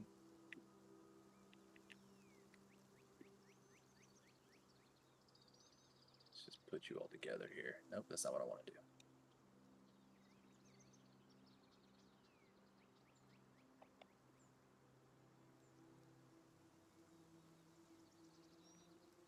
They lead you to a 15-foot high curtain. This wall joins the abbey's two wings. Behind its battlements, two guards stand at attention, their features obscured by fog. Below them, set into the wall, is a pair of 10-foot tall wooden doors reinforced with bands of steel. To the right of these doors, mounted on the wall, is a tarnished copper plaque.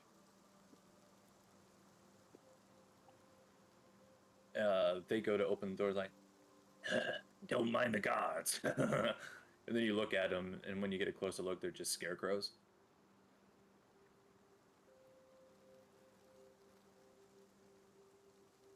Intimidating. Does that plaque say something? The plaque bears the abbey's name, under which appears these words, "May her light cure all illness."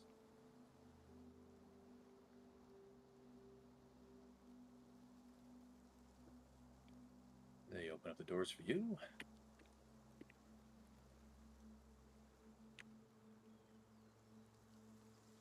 This is where it gets funky because it's hard to reveal areas like this.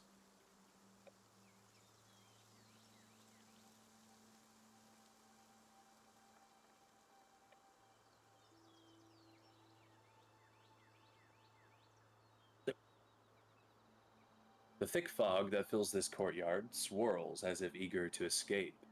The courtyard is surrounded by a 15-foot high curtain wall on which stand several guards with their backs to you. Or so it seemed at first. It's clear now that these guards are merely scarecrows. Wooden doors to the north and east lead to the abbey's two wings. In the center of the courtyard is a stone well fitted with an iron winch, to which a rope and bucket are attached. Along the perimeter, tucked under the overhanging wall, are several stone sheds with padlocked wooden doors, as well as 3 shallow alcoves that contain wooden troughs. 2 wooden posts found in the rocky earth have iron rings bolted to them, and chained to one of them is a short humanoid with bat wings and spider mandibles. The quiet is shattered by horrible screams coming from the shreds.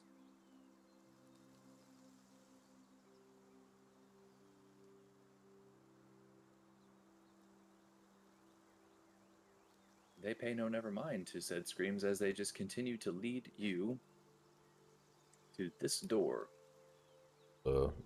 What's that? Whoa.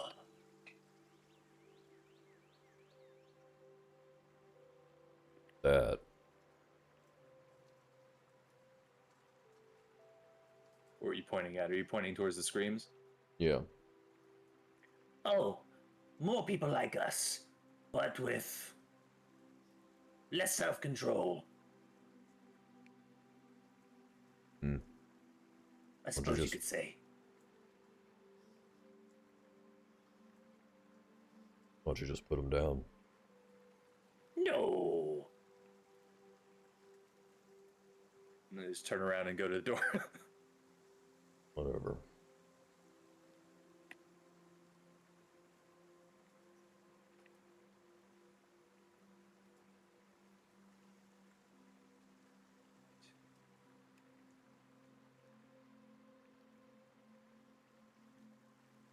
They open this up and lead you inside. I assume you're all just following. Mm-hmm. All right. They open up to this main hall. Gentle sounding music trickles down from above, played on a single stringed instrument by some unseen master. The ground floor is one large 50-foot square room with arched leaded glass windows. The cauldron sits on an iron rack above a fire in a hearth, while above the fireplace mantel hangs a golden disc engraved with the symbol of the sun. In one corner, a wooden staircase climbs to the upper level, while in another corner a stone staircase descends into darkness. Several chairs surround a wooden table that stretches nearly the length of the room. Wooden dishware and gold candelabras are neatly arranged on the table, standing behind which is a young woman with alabaster skin dressed in a torn and soiled red gown. Her auburn hair is neatly bundled so as not to touch her soft shoulders. She seems lost in her own thoughts. And you also see a handsome young man in a brown monk's robe gently takes the woman by her hand. A painted wooded holy symbol that depicts the sun hangs from a chain around his neck. He moves with the grace of a saint.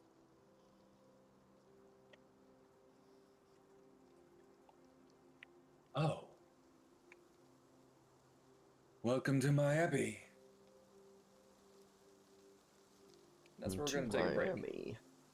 We're going to take a break right there. We'll pick this up in about 10 minutes.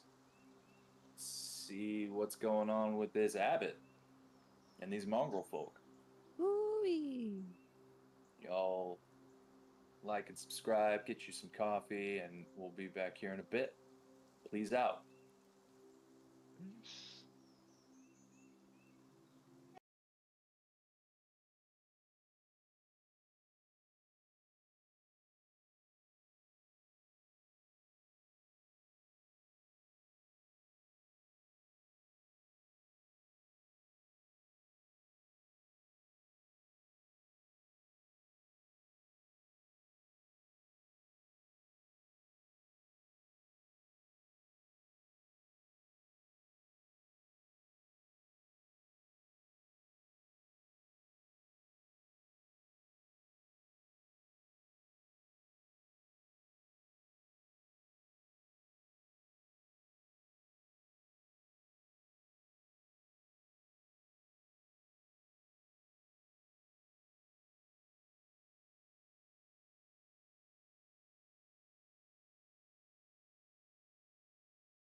not talking to a scarecrow, you're talking to an abbot.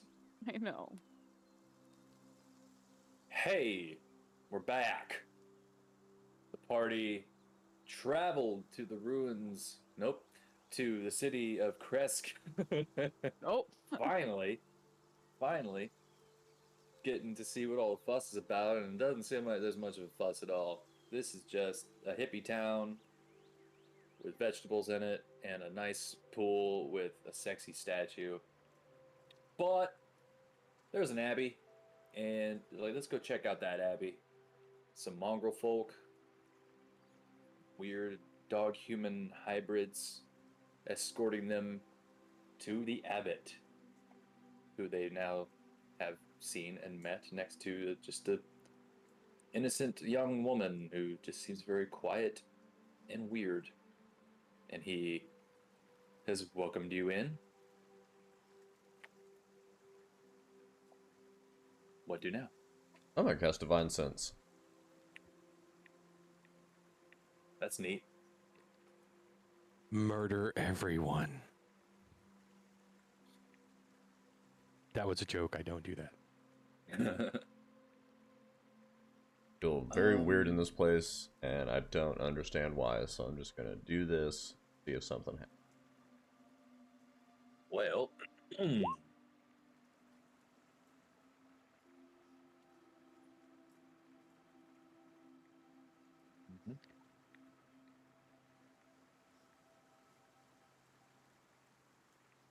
you sense a very strong celestial presence coming from the abbot.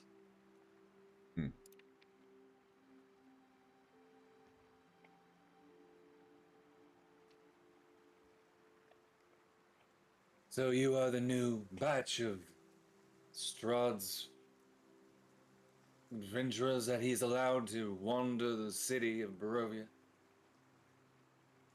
I wouldn't say that we're Strahds. Well, he did allow you to come in, no? I mean, I guess. He also would have just left. If you could. Nope. But now we're gonna kill What him. brings you? No. Okay. What brings you to my abbey? Just checking out the town. Been over here yet. Pretty exciting, don't you think? No, not really. No, not at all. Well, guys got anything cool here? Might help us. Anything you need done? Anything odd? Well, funny you should ask. The Morning Lord has come to me with a plan to break the curse of Strahd. It appears to me that the main reason for the curse was his love for Tatiana and the betrayal that happened because of it. It is my belief, and the Morning Lord's belief, that giving him a new love can break the curse and let us out. And he looks to this young woman that's just standing there quietly next to him. This is Vasilka. I believe she would make a wonderful bride for Strahd. A perfect woman to end a curse. However, as she is now, I don't know if she's presentable enough. I would ask that you find me a wedding dress for Vasilka. I can present her to Strahd and get us out of this place. Vasilka, how do you feel about this?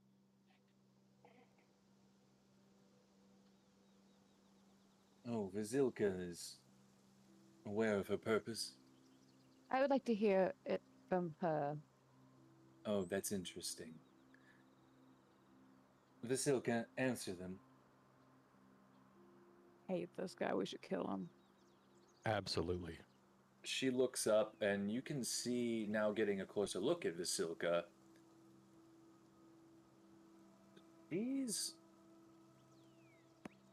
got stitching across her face, her arms.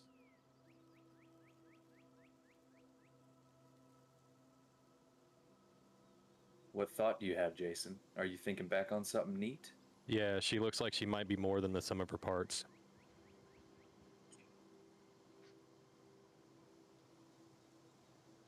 Very good, Jason. She's got stitching. She looks like a live doll that's been stitched together. Abbott, And she may I? says, I know what my purpose is. Not your purpose. What do you want? She looks at the abbot. I don't understand the question. Yeah, I'm gonna tell you now. I don't think Strahd's gonna go for this. Why ever not?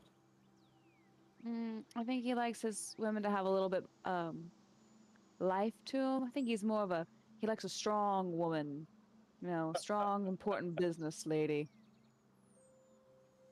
He puts his brides in a crypt. I believe he likes them submissive. Did you find her, or did you create her? I created her. A perfect bride to break a curse.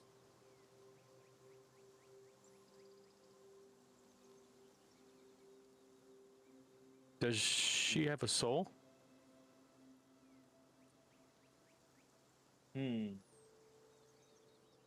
I would say no.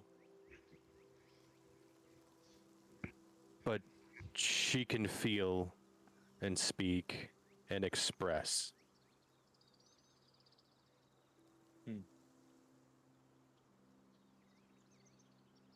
In a way, her opinions are mine. As far as I know. So you're saying you would be the perfect bride for Strahd then? No.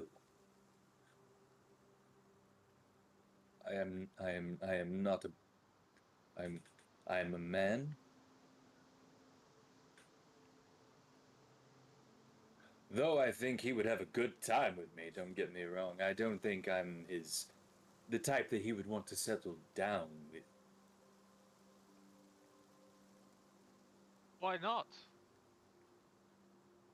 He likes vaginas. It's what I'm trying to get at, is he likes vaginas.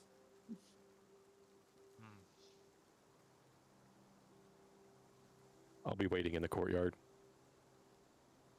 Yeah, I don't think that plan's gonna work, but best of luck. Silka, if you I'm regain sure your it own mind, will. run.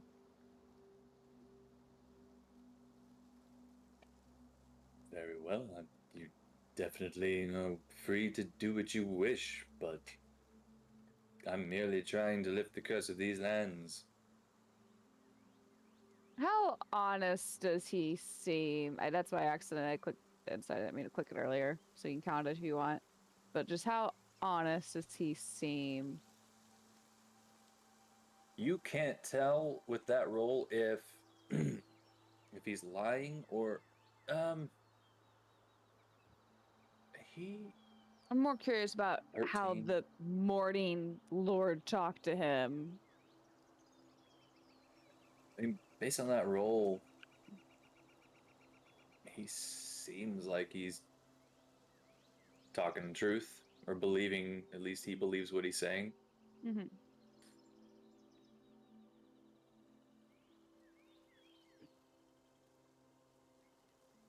If you want to try to go the route of violence, by all means, but no one has ever succeeded.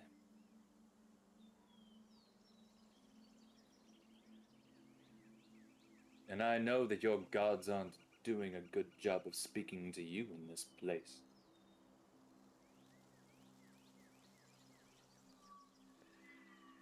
think you know that or know us well enough to make that call. The choice is yours. I'm merely offering a more plausible solution.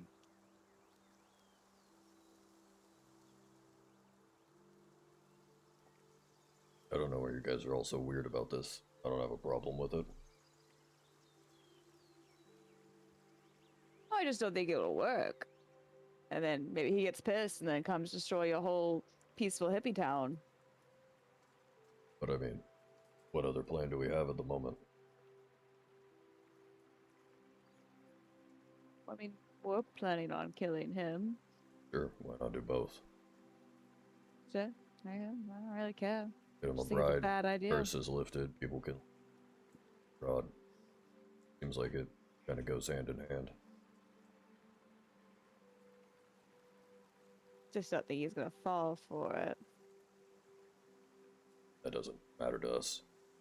This little commune gets destroyed by Strahd. Kind of sucks here anyways.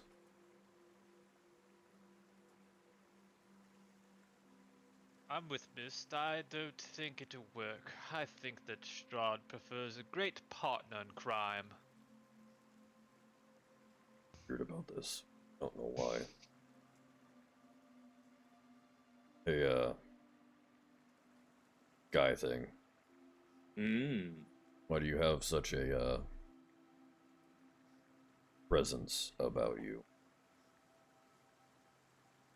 Whatever do you mean? Radiating like a, gaudy, higher power off of you. It's fairly strong. Well, I am a very important figure to the Morning Lord himself. Perhaps some of his energy has been granted unto me. Did the, Morning Lord put you here? Did you get pulled here by Strahd? Why are you here? More. I follow the Morning Lord's commands. Wherever I end up is his purpose for me. Alright. Kinda weird too. Well, anything we don't understand is weird at first. Don't you agree? No. Really burn things down before I get to that point, but You should practice a little bit of patience. where can we find a wedding dress?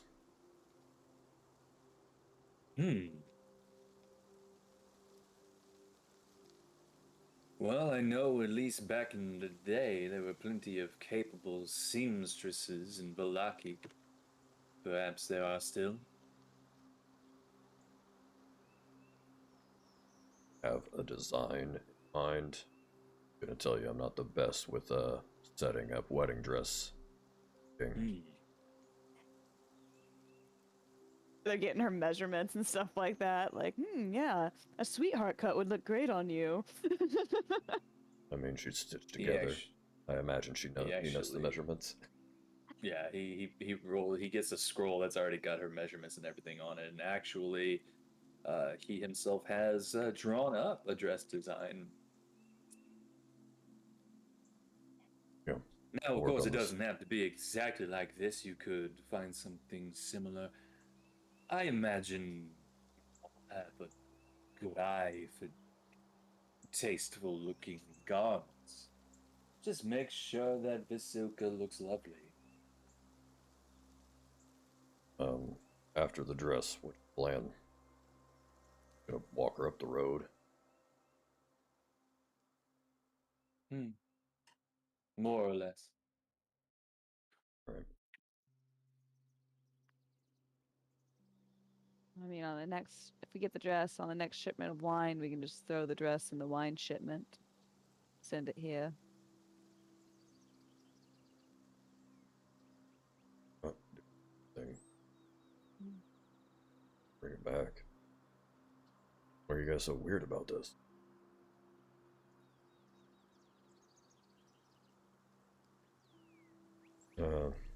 Anything else we need to know about this place?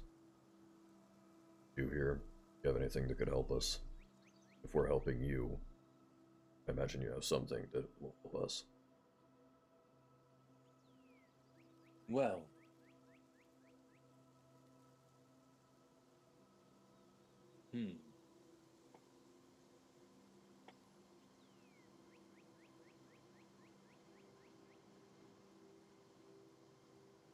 you are to bring back my dress.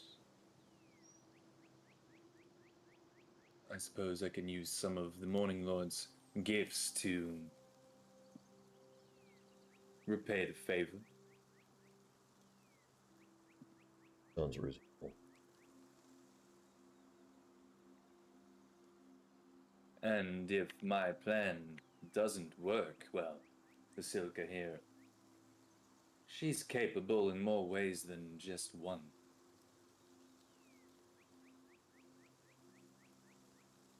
For fighting, for fighting.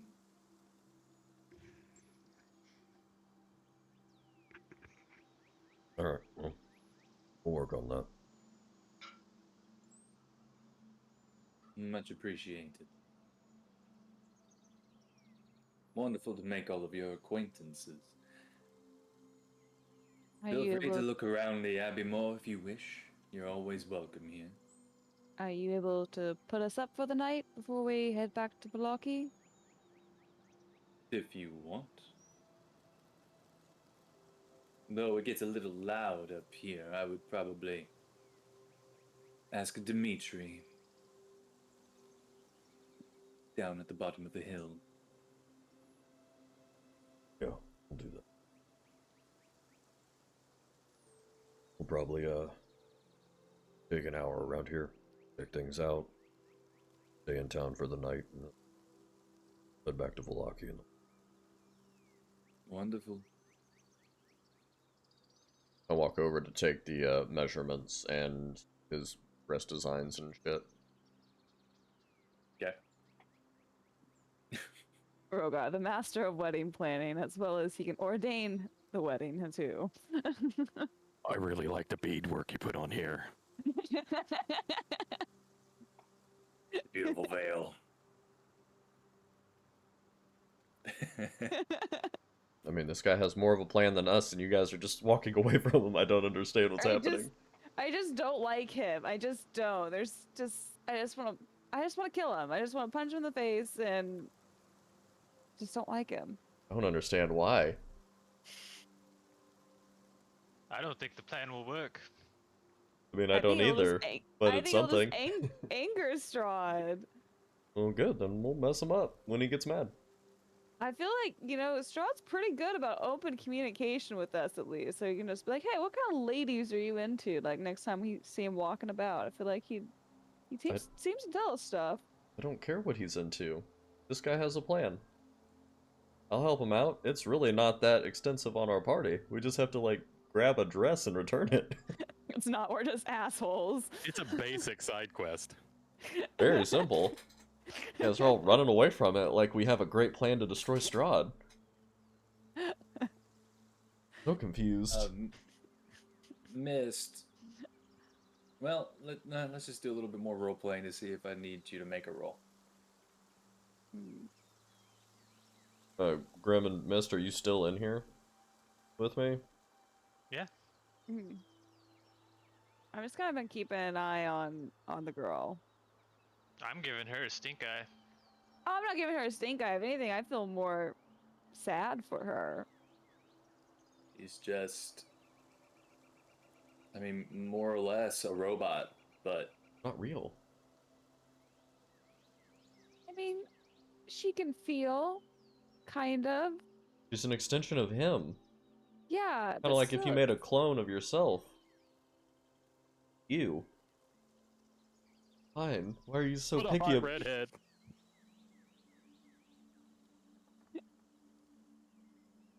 Oh. Virgo's just like, almost like side head looking at the rest of the group like, I don't know what's happening. Do we want to check out this place? I'm gonna walk around. I'm just gonna walk by them and go down the stone stairs. I'm just gonna walk around this place and see if anything jumps out at me that's interesting. Just this building that you're in? Yeah, I mean, I'll take probably like the next few hours just to kind of wander around since we're gonna stay here for the night. This is the only interesting place we've seen in this town. Right. So, I mean, I'm gonna walk like down the stairs and up the stairs, just kind of see if there's anything interesting here. Right.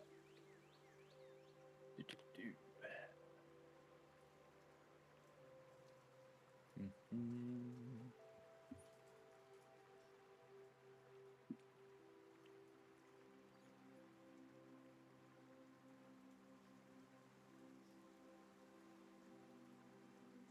See, in this building itself, there's not a whole lot. You go upstairs, there's a bedroom. You go downstairs, there's a bedroom. Nothing of much interest here. It's very barren, oddly enough. Kind of what I assumed. Um, I'd say you'd probably find a kitchen area. The module set doesn't say there's anything in here, so I'm assuming that there's a couple bedrooms and a kitchen. Mm-hmm. So yeah, nothing of much interest here. That's what I'm trying to say in this building. And I'll walk to the You can opposite take your side, time to go. see what that other side is. Okay. So you all leave. Or are you having any conversation in the middle of all of this? Yeah, I guess I so. know Nick picked up on something. I don't know if Jason picked up on that.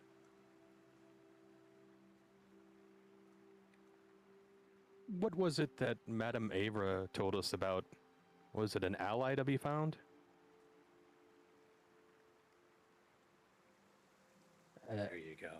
On an Abbey on, and I don't remember this at all because Nick doesn't have crap for recall, but Abbey on Distant Shore, an ally who's more than the sum of her parts.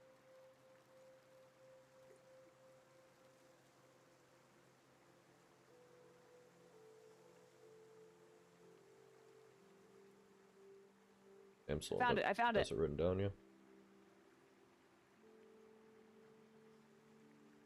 I hear a wedding bell or perhaps a death knell. It calls thee to a mountainside abbey, wherein you will find a woman who is more than the sum of her parts.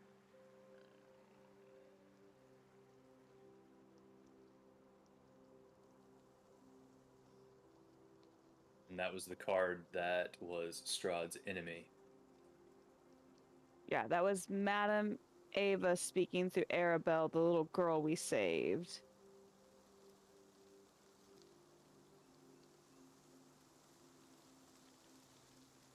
Well, when I walk out, I'm gonna ask Jason, why'd you walk out of there? Do you have a problem with this? No, I have a problem with most religious and in general. I don't trust them. I'd rather not be in there and fuck something up too, if it's something we needed to do. You don't have a problem with me. No, but you're also taking care of your own plans and being the one who executes them, not having whatever she has created to get what you want. My experience with the clergy is they like to use a lot of other people and not interact with their own plans and designs. Makes sense. Well, we're staying the night in this town. I'm just kind of checking this place out, see if there's anything interesting. We'll head down. All right, and I'll keep pace with them, just checking everything out. All right. Before I leave the room, when they go venturing, I want to ask, I was like, so what's up with all the scarecrows and the mongrel folk just screaming?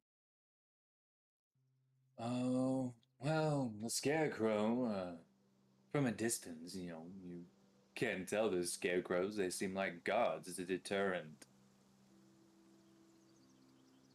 The Mangrove folk were cursed a very long time ago. It's something I deeply regret. But now uh, they've all gone a little mad. and I keep them there for safety. You never know who they may or may not hurt. Other gods seem fine. Can you not cure them or help them? Hmm. The Morning Lord hasn't granted me with that type of capability, unfortunately. All right, all right. Okay, well, I'm gonna go walk around. I'm not sure how I feel about you. So, Very good. I'm Leon here teaching Vasilka how to dance. imagine like her arm just like pops off like Sally from The Nightmare Before Christmas. She kind of looks like Sally from The Nightmare Before Christmas, but Yeah. it does not. And in a weird, like, in the music, the music that's coming from nowhere, like, picks up a little, and as you're walking out, he just starts waltzing with her while looking at you. I'm gonna be like, before I go, do you know Madam Ava? I do. He doesn't stop dancing with her. Are you know her well? Not well, no. Why do you ask? Do you need to know something? Does anything about wedding bells or a death knell make sense to you? Hmm. We have a bell here. I'm trying to turn this one into a bride. That could be cause for a wedding bell. Well, have fun dancing, weirdo. I'll just leave.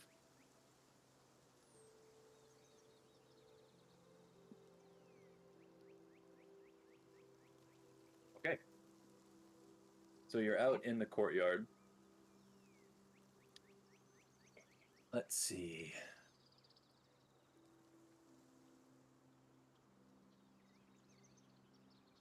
Are you checking out any of these little troughs or little sheds here in the middle of anything? You see a well, you see some troughs. Looks like these yeah, little sheds. Where are you going? Or do you want to check out this whole bit? I'm just crossing, Okay. going to that other side, if there's anything interesting. Yeah, you can hear every once in a while some screams coming from these ones.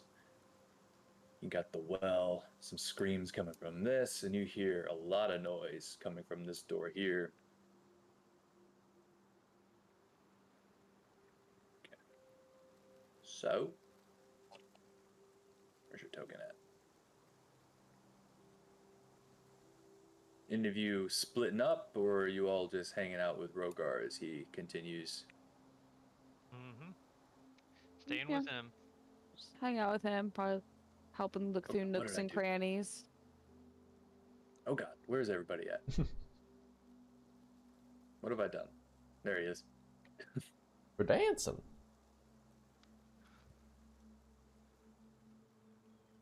That's not what I wanted to do. All right, you go into the other wing, open up the door.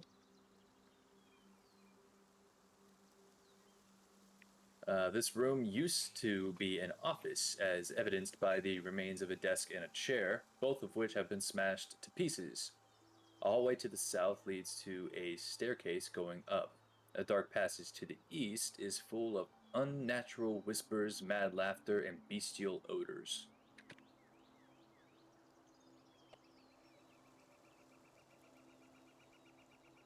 Uh,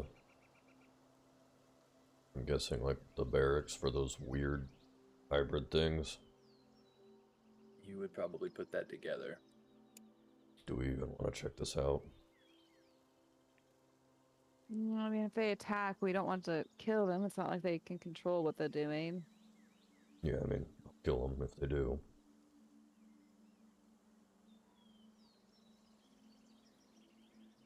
Doesn't seem worth our time. I can run ahead and keep an eye out around corners if we want to even move forward. Yeah. Go ahead.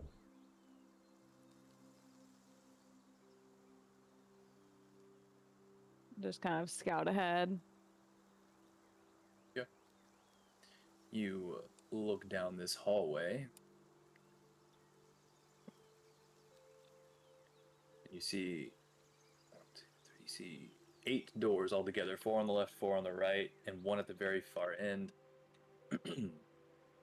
This low light corridor has multiple doors behind which lie creatures that shatter the quiet with their mad cackles and whispered curses. The stench is overpowering. It is dank in here. Even in the gloom, you can make out a monstrous shape lumbering down the hall. And it just kind of, like, from where you're standing, you can't really make out what it is, but it's a large humanoid thing that looks like it's more or less patrolling.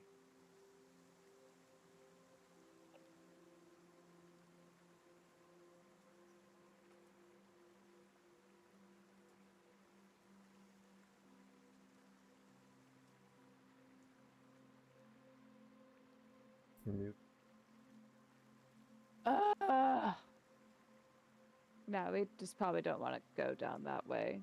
It's just, they look like the Mangrove folk guarded some big guy. He doesn't look that smart. Don't really feel like talking to him because he probably doesn't know anything.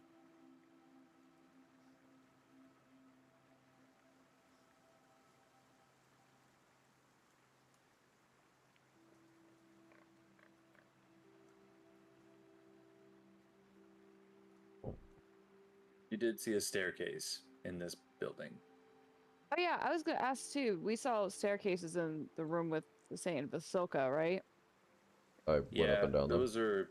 Yeah, Rogar, check those out. There's nothing of interest in Okay, that was just the bedrooms and those stuff places. like that. Okay.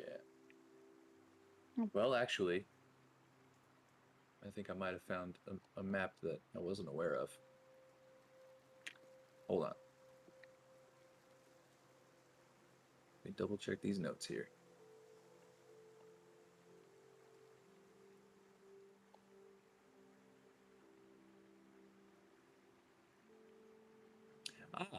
Yeah, no, sorry. Let me backtrack. Because that was really small print and I overlooked it. So, up the stairs. Yes, there's more stuff. I'll say downstairs first. There is a wine cellar. Oh? All right, the layout of this is odd. So I overlooked some shite. Let me do that. Turn on that fog of war there. Yep.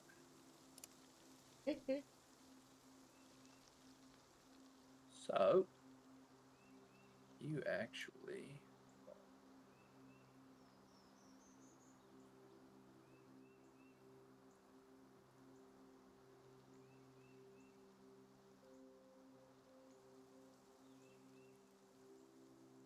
So confused.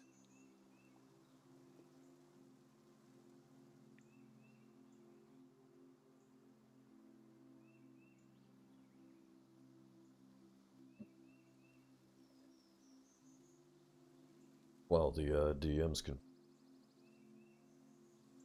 You guys have some better plan or something that I don't know about? Like for Strahd in general or this place? Strahd. I mean, I personally have a bunch of potions in those hellhounds saved, so that should be a bigger boost than what I'm normally good for. Yeah, but do you have a plan that is why you don't want to do this? Oh, I don't like it. I think he's my, for like Graham, you hate the Vistani for fiery passion. I think he is just my Vistani to Graham, this guy. Okay. I still have a good feeling. I just didn't think it'd work, honestly.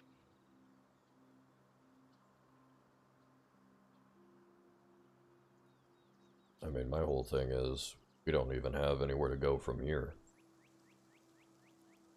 Like, outside of finding this dress, we don't have an objective anymore. We've done everything. That's true. So it's either do this or just go to the castle and fight Strahd. I think we could do some more exploring of his castle. There may be something we have yet to discover that could aid us. Fine with that. Just we're kind of just taking shots in the dark at this point. Hoping to find something. This weirdo at least has a plan. I mean, I'm not opposed to attempting to aid this plan, but I just don't think it'll work.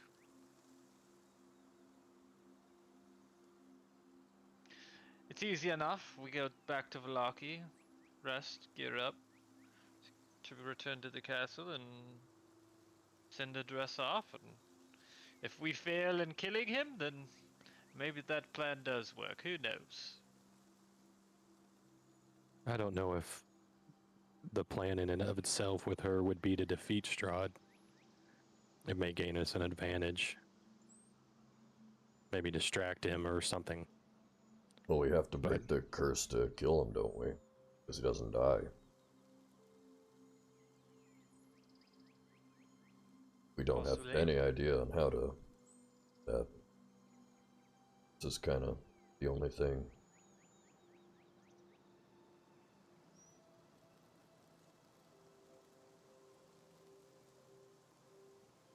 Alright. When you went up the stairs, Rogar, yeah, I think you should see it now. The wooden stairs climb 20 feet to a loft with a pitched roof and a door in the center of the south wall. Unlit lanterns hang from the rafters, and a rope dangles from a bronze bell lodged in the belfry 30 feet overhead. The room is filled with the sound of beautiful music, a melody so enchanting that it adds a bit of much-needed warmth to the otherwise freezing room. A black shroud covers a humanoid shape lying on a wooden table. The music does nothing to stir it. A cot heaped with furs rests in the northeast corner, surrounded by empty wine bottles. An oil lamp burns atop a table nearby, silhouetting a squat creature that has 2 heads. It sits on the edge of the cot with a vial between its legs. With a crustacean claw-like appendage, it grasps the neck of the instrument while running a bow gently across its strings with its human hand. And you see this fella. One normal drunken head, and then next to it a creepy little baby head.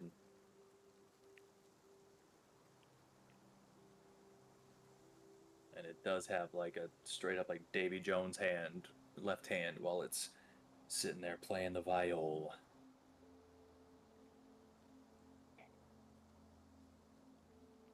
I'm gonna pull the weird shroud thing off the table person.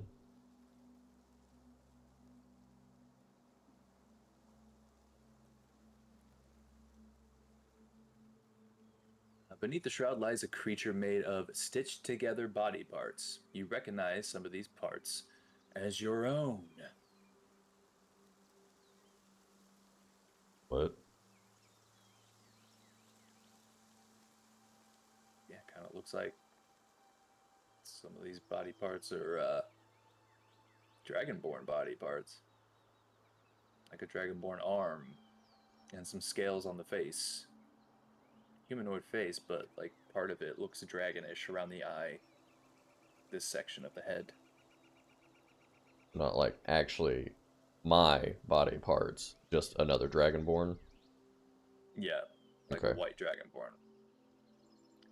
However, your eyes play tricks, for what truly lies atop the table are chopped up body parts, all of them taken from cold, gray, lifeless women, all of them waiting to be stitched together into something horrid.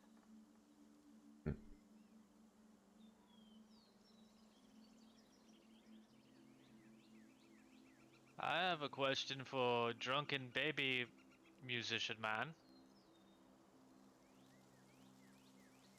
Can you speak? Yeah. I have an instrument I have an inquiry about. Maybe you know? And I hand him the bone flute. Mm, You know what that is? that's a windpipe. Some pipes of some kind. You know how to play it? Of course.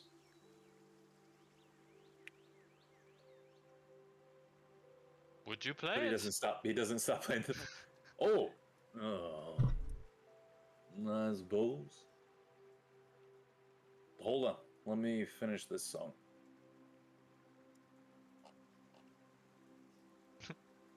He plays for like 30 more seconds and then ends it real nice. Okay.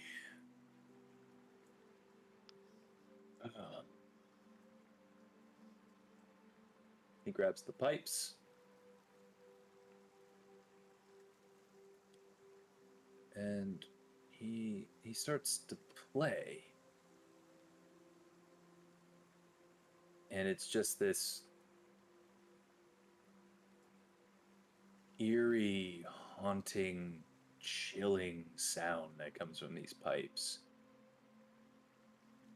And then he gets a little bit excited and looks at you and plays again, like more at you. Make a wisdom saving throw. Oh no, what have I done?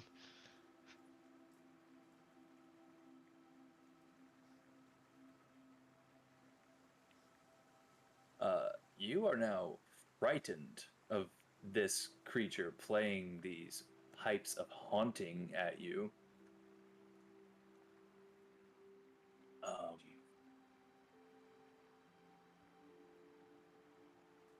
cool. And so you get scared and you run away. And then you all see this, and the guy's just like,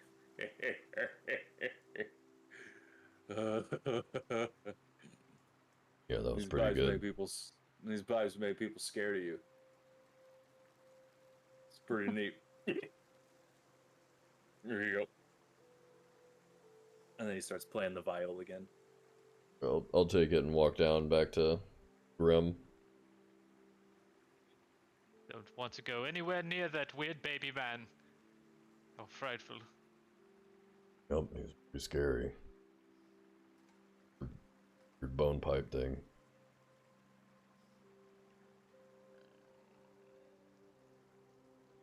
After about a Man. minute, you're fine, Grim. You'd eventually shake it off. Man, what do you think it smells like between the baby head and the man head? Vaseline. I've shared the pipes of haunting with everybody. That's what it does. Well, luckily we already have a party member that can create fear, so... Alright, well, let's get the fuck out of here. I'm tired of being here. Are the weird animal guards back at their positions, or? Yes, they are. I'll leave you on this map so that you can go downstairs to see the cellar. Okie dokie. All right. The stone steps descend 20 feet to a cellar that contains 10 barrels of wine and an L-shaped wooden rack packed with wine bottles. Any of these labeled champagne? No. You see purple grape mash and red dragon crush, but no champagne. That's too bad. I mean, I'd probably just like walk around the room and then head back up. It's just wine in here. I imagine, yeah, you check out the barrels to see if you find any champagne, and you start to look at the bottles themselves to see if you find any champagne. You come across a bottle with no stopper that reads Champagne de la Stomp. And you look at it, and inside there seems to be rolled up paper in it.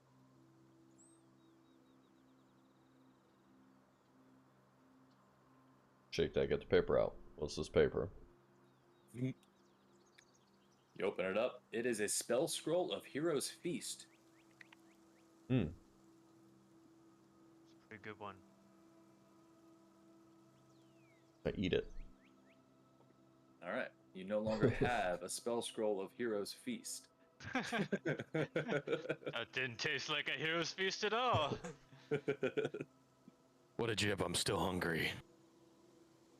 I don't know what kind of bitch ass hero gets full off of that. Feast scroll. Alright. Yeah, just All right, cool. get back up. Now we can get back to the. You went in. Good There's thing you something found in the that map. hallway. What? The good thing you found that map. We almost missed out on would've Hero come Feast scroll. I would have come across it eventually when I got to it in a different reason. Been like, oh, well, hold on, retcon. Let's go back. So now back to here. So yeah, they just put the upstairs of both of the wings on the same map. They put, all the different floors. So I was just like, what? Oh, okay, now I see. So now you did that. You ran over. You checked out this place. It's got mongrel folk locked up, but you didn't check out that staircase on that wing. Yeah. So you can do that, or you can go outside and walk around some more. I want to find those guards and ask them, like, what that building is. Which building? The one that you were just in? Yeah, the one that we were kind of checking out that smells real bad. Bunch of yelling, okay. hooping, and hollering. Because I imagine they know. Well, that's where all of us go when we get too crazy. Yeah. Is it safe for us to walk through? Well, the Abbey isn't mad at you, Abbot. No, we're in the Abbey. The Abbot's not mad at you. Yeah, it's safe. Just don't, if you unlock the gate, The mongrels might get you. But the flesh golem in there isn't going to attack you if you aren't hostile. Alright. Thank you. hey, you're welcome. I go back. Alright. I don't know if they're with me, but I will explain that it is safe for us to walk through. Do not open the gates to let the mongrels out.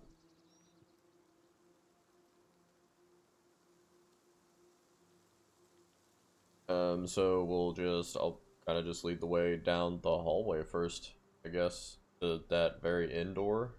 See where that takes us? All right. You going on through?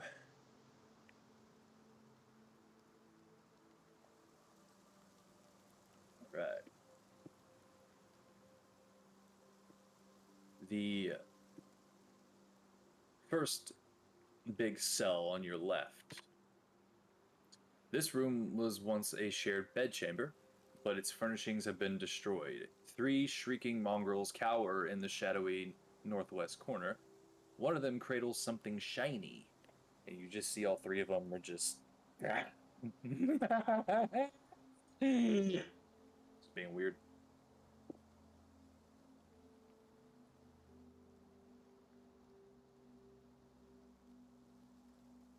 Want to go try and get that?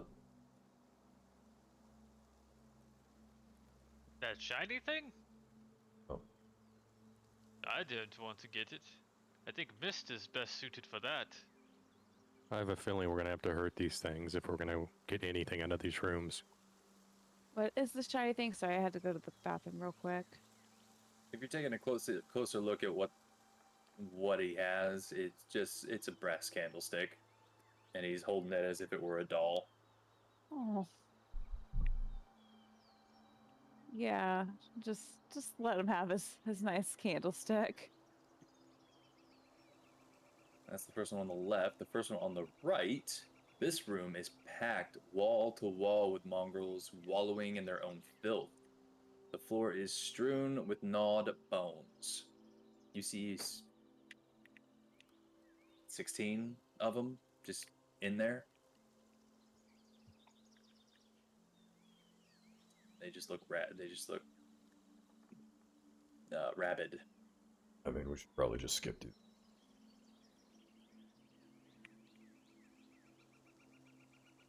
Yeah, even if there is something important in it, I don't think I'm gonna want to go in any of these. I'll just describe what they're all doing as you pass them. Second on the left, you see 4 mongrel creatures brawl amid the wreckage of this bedchamber, while a 5th watches and cackles behind a life-size painted wooden statue of a saintly woman in robes. And on the right, 8 mongrels caper about the wreckage of this bedchamber while singing a rhyme. One of them holds up a glittering gold statuette as it leads this mad parade. Third on the left, you see 7 mongrels are seated in the middle of this room, forming a ring. They appear to be chanting a spell.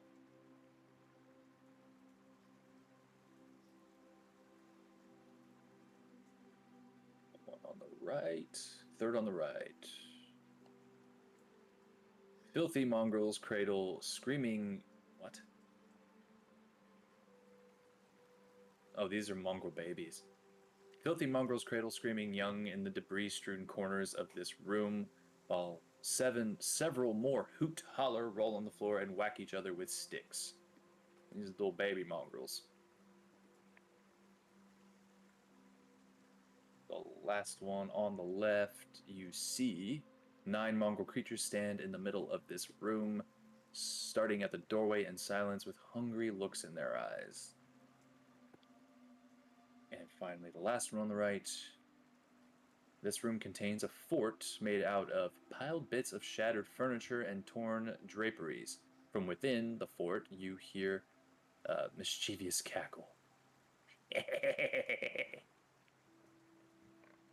And you pass this flesh golem, and it's just this menacing 7-foot tall humanoid that's just been put together with different parts of flesh. Basically looks like Frankenstein's monster. But you see all this weird stuff as you pass through. And you go out the back door, and it just leads to a garden outside.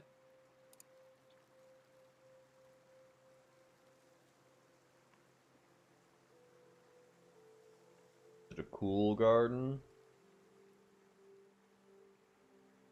Any of them look like champagne grapes? Nestled between rising and plunging cliffs are 4 rectangular garden plots enclosed by a 5-foot-high wall of mortared stones. White rabbits nibble on turnips uprooted by the cold. 2 lifeless scarecrows with stuffed gullets and sackcloth heads hang from wooden crosses pounded into the cold hard earth. The Abbey's east wing looms over the garden. Its shattered windows, dark and disturbing. A door leads into its forlorn edifice. That's the one you came out of. Yeah, you already know about all this. But that's what you see in this garden. Do we loop around outside so I don't have to smell that building? Go back in, go downstairs.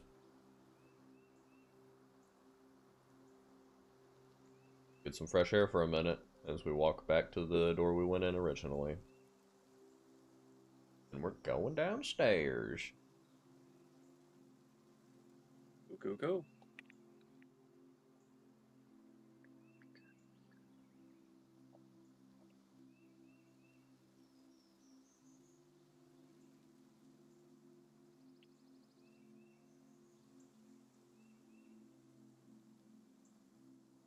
You go back there. You go up the stairs.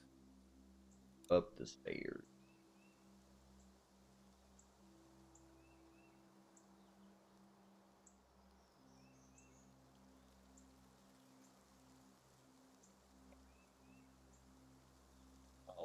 I'll put your tokens on here if I need to, but for right now, I'll just leave it alone.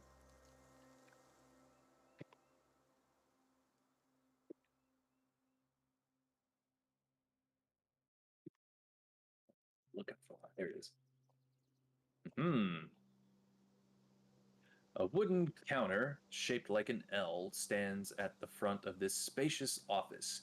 All the furniture has rotted away, leaving heaps of moldy wood and faded cloth. And you do see a door to the left and a door to the right. Open the door to the left. To the left.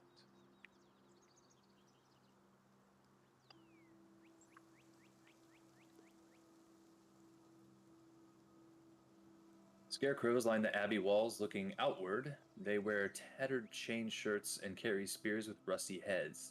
The courtyard below is blanketed with fog. So you're basically on the top of the wall at this point, where the fake guards have been standing. Okay. Go to the door on the right.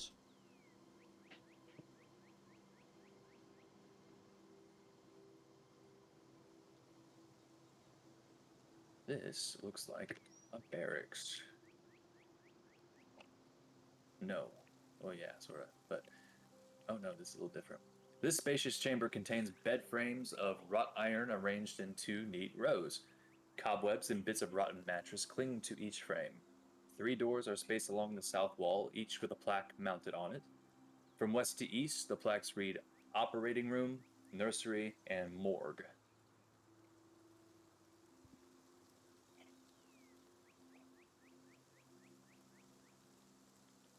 Start opening the doors.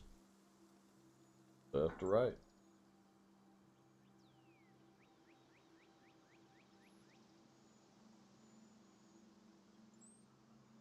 Okay.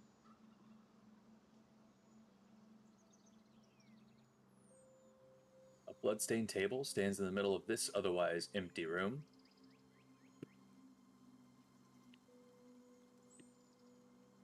You walking in, or are you just opening and looking inside real quick? Just opening the door and looking in. Okay. But he wants to walk in and investigate something they can. All right. No, wrong button. Making sure a hammer doesn't come flying through a door when I open it. You open up the nursery. This room contains the wreckage of old wooden cribs. That's all you see at first glance. And the morgue.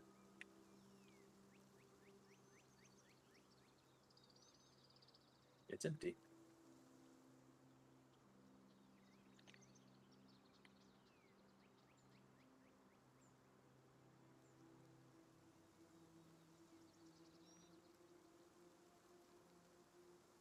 Are you checking these out?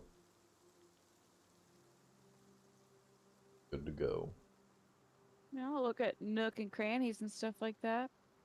Or I can use my wand of secrets to see if there's any hidden things. You pull out your wand of secrets and use a charge. Yeah.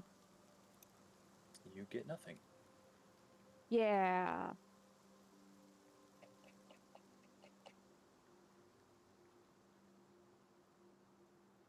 I mean, it's kind of weird they have like tons of beds, but nobody to stay in them. I wonder if they made a bunch of children and killed them, and after they grew up, stitched them into one person. I mean, it sounds the guy kind of told me like he accidentally created them a long time ago and feels bad about it. Something fishy's up here. Doesn't seem right.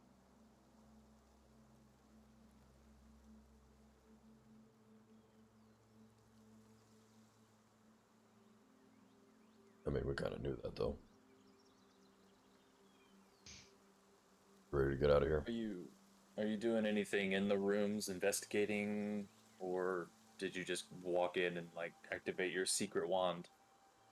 I just activated my wand. I don't know, wanted to do it.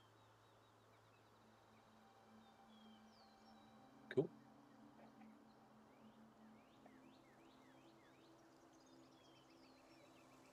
As you Yeah. all get, investigate these rooms for a bit, you're fixing to walk out, and in these 2 corners, the shadows seem to move and form into humanoid creatures. And you just hear like, and all around you, you see 6 shadow figures start to apparate into existence. And they all look mean. Ghosts.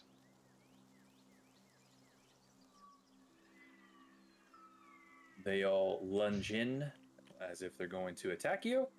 And it's initiative time.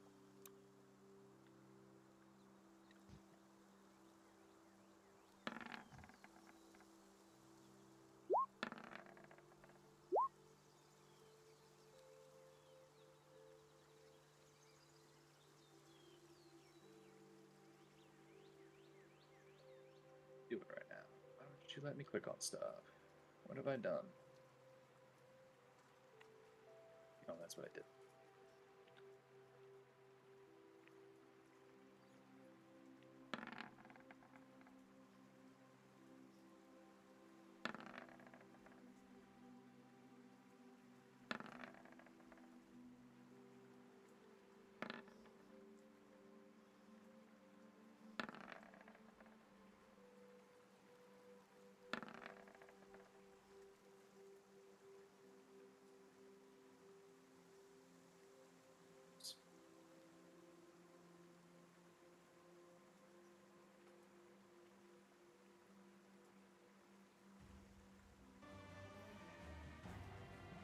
All right. So these creatures spawn out of nowhere and start to rush in. Mist, you're always quick on the draw. You are first. What are you going to do? These shadows are coming in. I have an idea. I don't know if it'll work, but I'm very curious. I'm going to pull out my Crusader sword, which already has a little bit of light on it. But I am going to cast daylight on it since they're shadows. Maybe shadows can't be in daylight. Cool. So that's what I'm gonna do. Throw up that daylight. So it goes 60 feet. Don't think it does any real damage.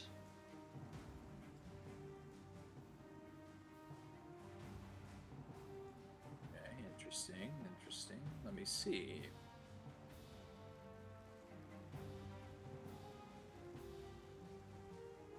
Oh fuck, that's bright. We haven't seen the sun forever. You will find out whether or not that does anything on their turn. Okay. Is there anything else? I think that's all I could do. I will move. Just kind of start positioning myself. I'll hop up on this bed right here. And just Okay. prepare myself.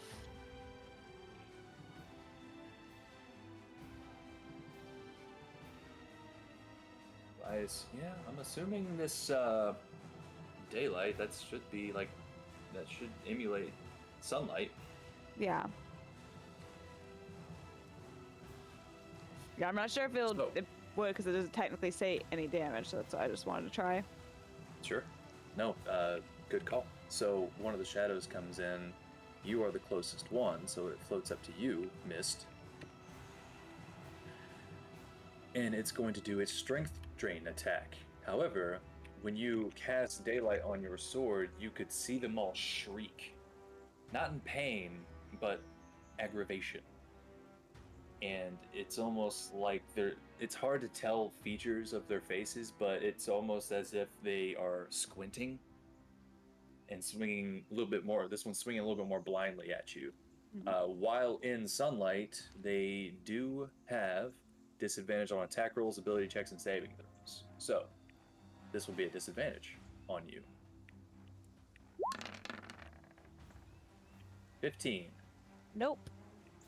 This one comes in to try to grapple you with a strength drain, and you're able to easily skirt out of the way. That ends its turn, I believe. Yes. Gotcha. All right.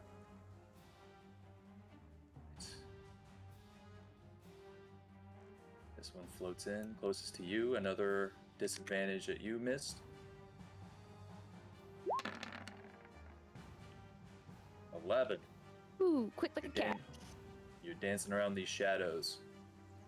The daylight spell is messing them up real bad. No damage. The shadow closest to Grim is going to close in on Grim.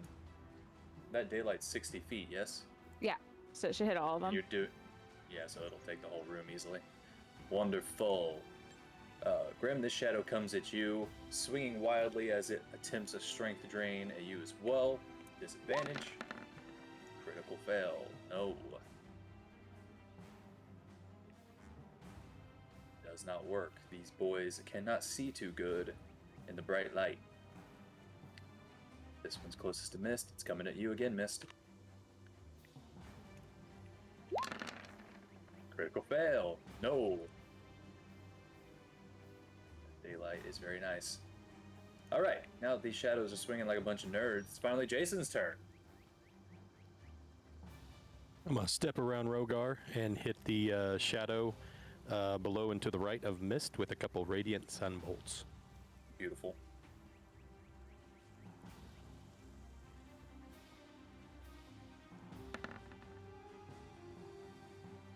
I'm certain that hits. Oh yeah.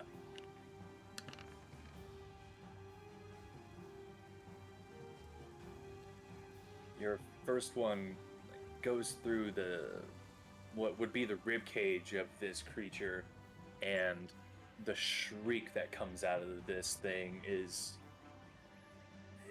pain. That radiant damage did a little bit more than usual. Perhaps these boys are vulnerable to radiant damage. But you almost one-shotted this thing. Almost. It's now just barely just a wisp of smoke, but it is still visible and it is still hostile.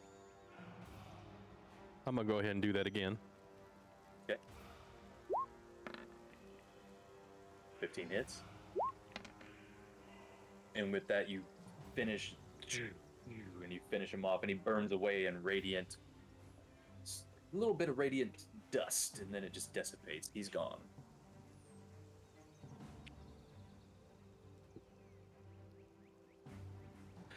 I'm gonna burn a key and do flurry of blows and hit the guy to the up and to the right with a couple All right. more radiant sunbolts.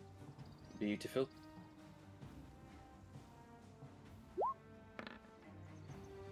$16 hits. 5 to 10. Burns half of them away as it shrieks in pain. 8 misses, unfortunately. This time he ducks down, and it barely misses him and his buddy behind him. I'm gonna move up close to him, and that'll end my turn. All right. Grim, this shadow tried to hug you and missed. Well, daylight works so well, so obviously what I should do is cast darkness at 4th level. No, I'm not doing that. I was thinking daylight cancels out darkness, so I don't think you can do it. Not at 4th level, it doesn't. Oh. It's 3rd level or lower.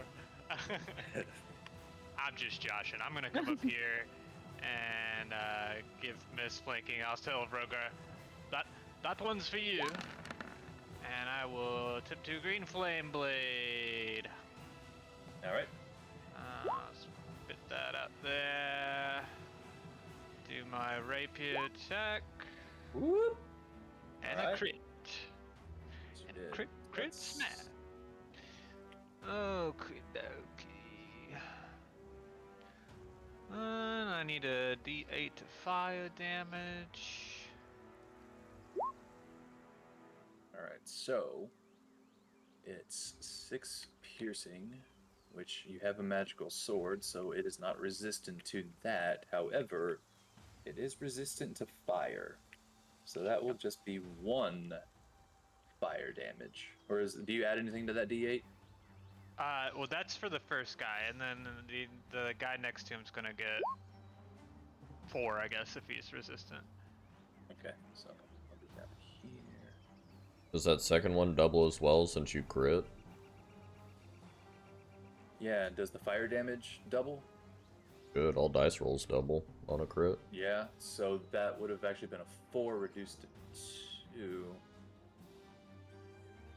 Hold on. Let me redo some stuff. Okay, so that double roll was for the first target, so I need to roll another fire for the second target? I was I just think gonna. just- You just can double roll it. it twice, or you can. Yeah, I was just gonna double it. So instead of 2, it'll be 4, and instead of 8, it'll be 16. Okay, so the second guy does add my ability modifier. which is 4.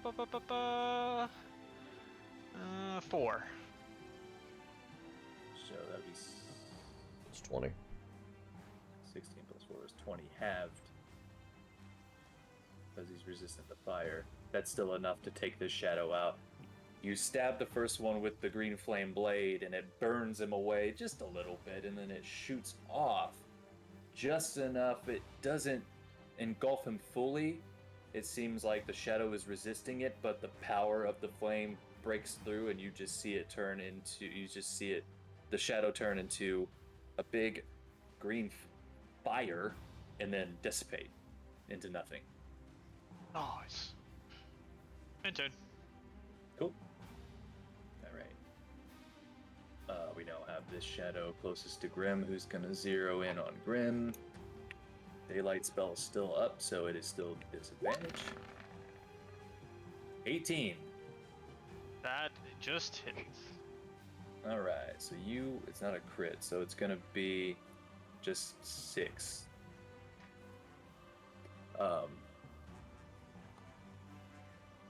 And the target strength score is reduced by 1d4. So you take a little bit of necrotic damage as this thing just basically bear hugs you, and you feel yourself getting very weak. Your strength goes down by 1. Okay. Can I use a reaction? What type of reaction do you have for this? Hellish Oh, Rebuke. yeah, you can do that. Mm-hmm. Alright, so I need a dex saving throw on this thing. All right. Cross my fingers. It's a 15 because he has disadvantage in the daylight. That ties. What does that mean? It means he saves. Ah, shite. He just saves. Okay, well he'll take half as much, so that's gonna be 2d10. Da-da-da-da. 18. Oh, when he gets 18. this, second level or higher, increases by another. Oh, it's gonna be another d10. Let me see what my spell slot is. It's gonna be 4, so it's gonna be 2 more. Hiya! So you're upcasting it? Yeah. Alright, so that's 32 halved to 16. But it's resist, so that's because he's saved, but he's resistant, so that's halved to 8. Right? Yep. But that You'll now take 8 fire damage. that now should allow me to cast the or cause the wreath of fire to surround me from flames of Legathos. Okay. Alright, now you've got some flames surrounding you. Very cool. That's the end of your reaction. That's the end of his turn. Rogar, it is your turn. Bunch of weak shot boys. I'm gonna unsnap my battle axe off the back and swing it down with one hand at this dude on my left. Cool. 9 misses. It seems to just go right through him. He poofs away just slightly. 17 definitely hits. 11. As you find purchase with the magical essence of this axe, you see weird, like, shadow splatter. Like it would be blood, but it just kind of dissipates in smoke after that, and it's seeming a little bit more translucent after that attack. Like Good this for is me. like a Still kid's alive. game. Shadow splatter. A good band name. Yeah. That's it for you? Yup. Okay. You're the closest one to this boy, so he's just gonna come up to you and try to drain your strength. Disadvantage. Nope. Not with a 1. Does nothing. It's as if it doesn't see you. It tries to go for you and just misses you completely. Just Yeah. back to the top. Missed. You got your daylight up. All right, I'm gonna take my sword and I'm going for the eyes. You know, really Get the sunspots. You know, when you look in the sun, and then you just see all the sunspots. That's what I'm going for. Good. You'll have advantage. Flanking with Grim. Oh yeah. Woo. Jesus. Yeah. You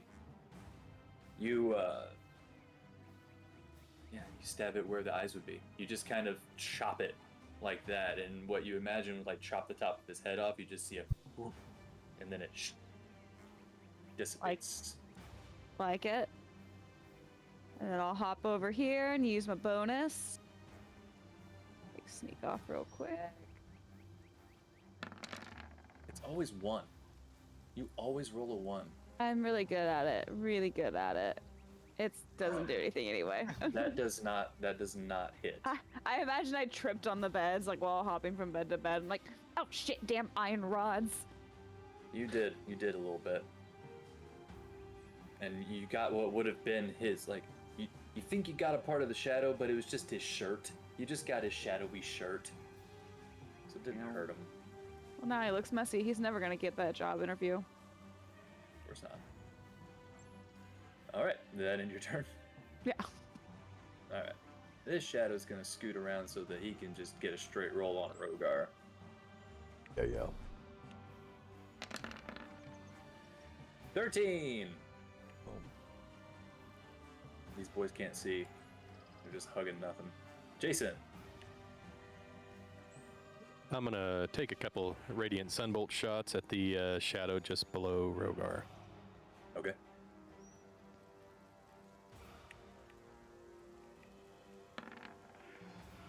Oh yeah, that hits. 4 to 8. With that, you shoot one at it and it just explodes. A radiant, shadowy burst. The one after it tries to Rogar, you just see that and you're just like, okay. hit the one right above him. All right. 15 hits. To 8. You do a good chunk of damage to this one. It's still alive, but the darkness of the shadow is quite a bit lighter, more translucent. It is very hurt. I'll burn another key point for a flurry of blows and shoot a couple more. Alright. 11 just misses. This one just goes right past its head. 15 will hit.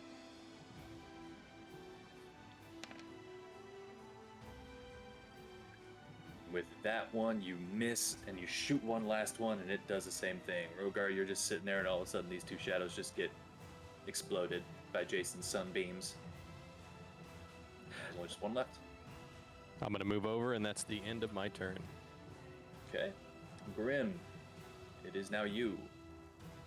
I am just going to cast Armor of Agathis. That's all I'm going to do. Okay.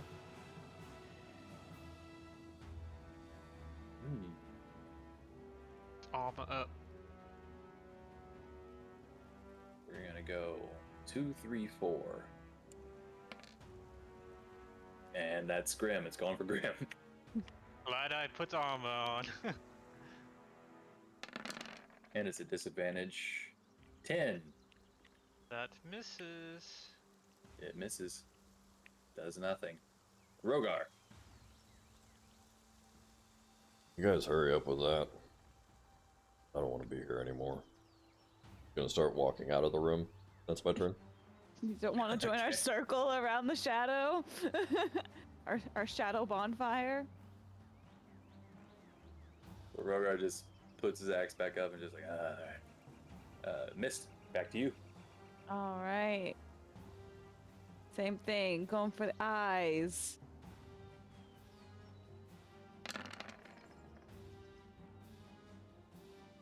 Whatever. Just misses. Yeah, whatever. Dumb. Are you It's leaving all the he fight did to his too? buddy. It's all he did to his buddy, and it just ducks just enough for the sword to go over its head. Boop. And you hear a. Whatever. Use my dumb 1-point dagger, but I got sneak on it now at least. That's enough to finish it off. So you miss, I guess you can describe it unless you want me to. You know what? I just really want to tear his shirt up first, really humiliate him before he dissipates.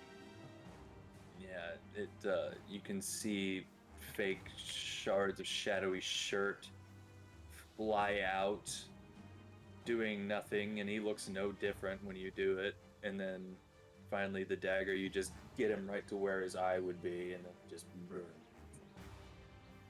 I get them shadow guys. But you killed some shadows. Grim, your strength is down for a while. Probably get that back up after a long rest. My strength was already down. I know. I feel like not the three out of the three of us, we wouldn't have felt a difference. Six hits. Actually, 6 more hits from that thing, and I would have died. actually, you can get it back after a short rest, so it won't take long for you to regain that point of strength back. Ooh, I missed having a character that you could use spells. Felt so much better. Anyway, that was that. You found the mean shadow room.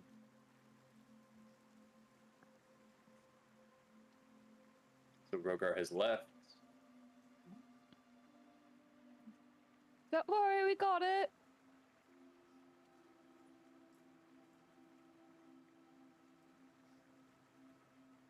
I'm just heading back to the town. Yeah. There's one more room up here you guys didn't check out Oh, if you want to. which door did we not check? You'd have to go out and around. One on the balcony. Yeah. Yeah, we can check it out. Okay.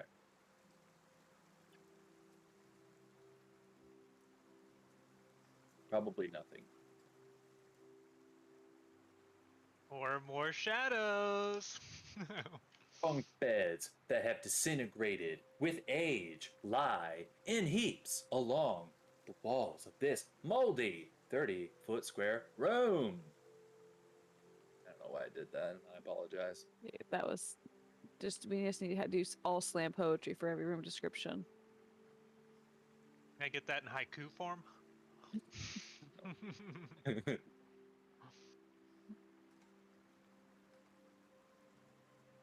Yeah, it's just a room. There ain't nobody in here. There ain't nothing in here. I'll save you rolls if you're wanting to just move on from here. We'll go find old Danny boy. Looking for the Yeah. Burger King. All right. Looking for that BK Stacker. So you're done with the Abbey completely, and you're going back to Kresk proper. Yep. Okay. Oh, that's not the right one. Yeah.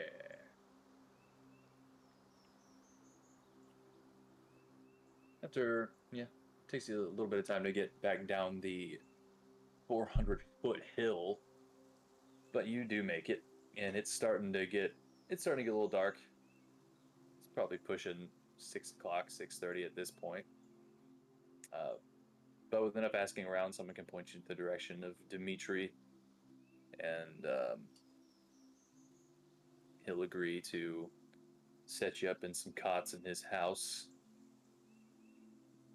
Eat it. What did you learn from the abbot? I mean, just a weirdo. Kind of weird that you have this nice town and there's some dude stitching people together at the top of a mountain. He's stitching people together? Yeah. Do you not know what that guy does up there? It's just kind of exists down here. He's been here for centuries.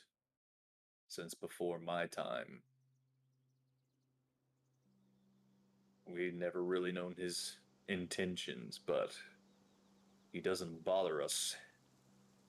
Just disturbing noises from time to time, random bell ringings throughout the day. We've always imagined he was doing something sinister. I mean, probably. Yeah. You have a problem with people going missing here? Not in a very long time, no. Alright, then he's harmless. If I were you, I would get that abbey checked for ley lines. I think that thing is built right along one. And what's the problem with these ley lines? Is it something to be concerned about legitimately? Very. If you build it on top of a ley line, you are up to some funky stuff. I'll keep that in mind. Thank you for bringing that to my attention. We'll be back in a little while. We're running an errand for him. What sort of errand, if I might ask? Yeah, you know about it. His project. You're not trying to get more body parts for him to stitch, are you? He just wants an outfit. Lucky has good people to make clothes. That was his request. You should come visit Valaki someday. See what we've done with the place. Well, if you're all actually making a difference out there for the first time and always, perhaps me and my people can start venturing out. Yeah. And honestly, you guys are kind of weak. I'd just stay here.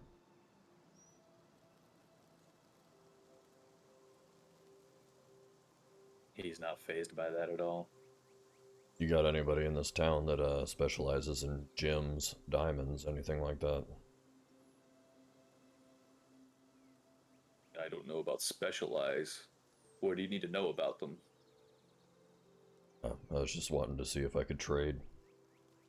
I'm looking for diamonds. Well, we have some diamonds.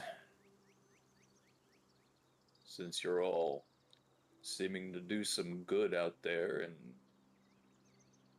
saved the wine, we can trade. I'm sure my wife has plenty of diamonds that she'd be willing to give in exchange. Yeah, we have some other gems, sorts like that we can trade. Well, let's see what we have. Hello, stranger. We do a nice gem exchange if he has any that are valued about 300 gold. Take say his so. money. Yeah. They're old money, and they've kept to themselves and kept themselves safe. So I see no reason why a family like this would not have just enough diamonds. If you're wanting, are you just trying to get enough of the Revivify scroll? Yeah. Yeah, I'd say easy enough. You can subtract. Wait, do scrolls even need components? I don't know. I don't think they assume do. so. Do they not? I think the scroll is the component. I'll look into that later. I'll give him that gemstone for worth 500 gold pieces that was handed to me earlier.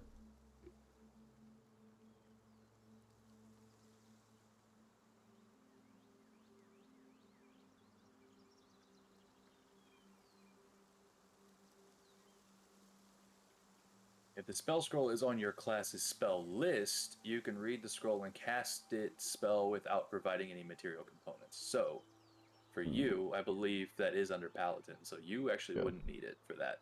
You would need the components to cast Mass Cure Wounds, because that is not in your wheelhouse. Yeah. We'll look into all those later and see what we need to look up. Alright. I will still do this trade though. I would rather have a diamond. Just because. Cool.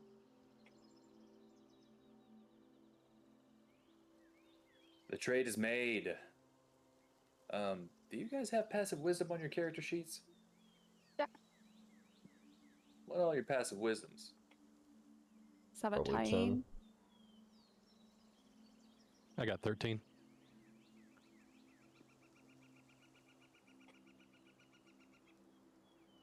Apparently I closed mine. some reason. Would you say Passive Rogar wis- 10? Yep. 12 passive wisdom. If any of you, all of you but Rogar would just kind of get the sense, the way that Dimitri's talking and his disposition and looking into his eyes, like he's holding in he's holding in a lot of sadness and grief currently at the moment. Just something that catches your attention. When we went by the graveyard, were there any plots that looked fresh?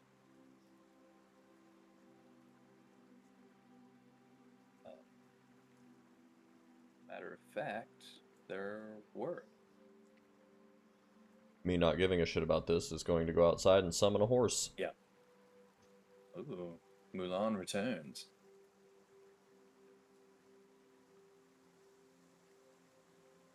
Well, actually, no, I take that back, Sam. That graveyard up there, well, hell. This is what happens when you read something and then Hell forget. no. Hell no, fuck no, cat piss. Oh, hell no, fuck no, Capius.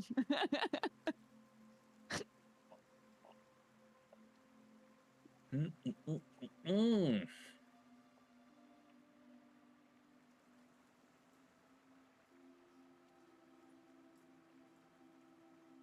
Rogar, you summon your horse. And, gosh dang it. Over here looking at the wrong shit. Maybe he's just sad because they don't have wine anymore and he's just not a fun person sober. Sad because he's stuck in this shit town. Yeah.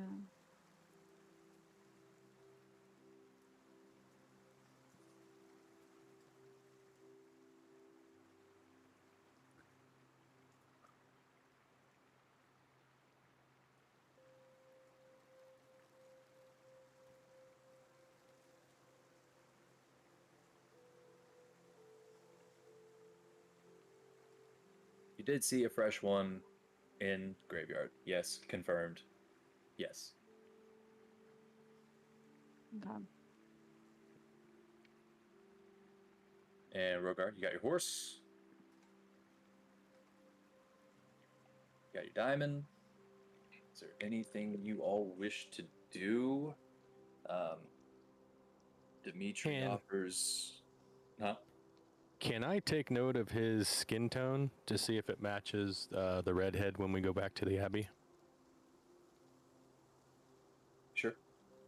I'll say it doesn't.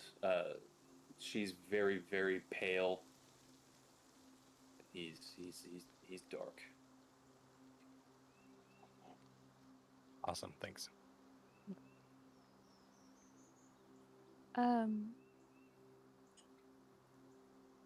Thank you for letting us stay here. We'll be out of here, but are you okay? What do you mean? You seem sad. Hmm. Well, yeah. My wife and I recently lost our son. I'm very sorry. Thank you. Was it anything that could have been prevented?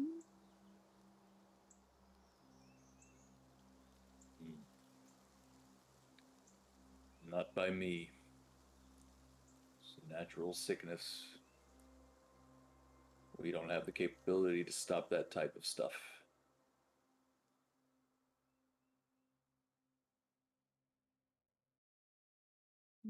Don't you It have wasn't. a mountain made of magic? This fountain wasn't potent enough to. It's not enough to stop death. It cures smaller ailments, not great illnesses.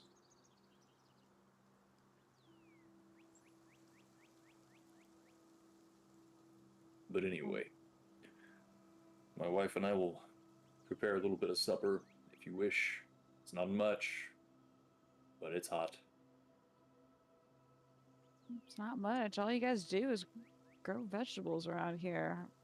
Come on. Yeah, it's a Okay. vegetable stew, and it'll be hot. I don't want to upset anything. There's chunks of berserkers in them.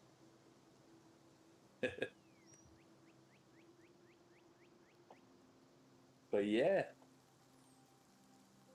if you don't wish to do anything else, sets up some cots for you in the house. Nothing too spectacular, but it's shelter. Is there anything you all wish to talk about or do? Or are we I think we're ready to get the skipping to the hell, following day? hell out of this town after we even wanted to come to it for months.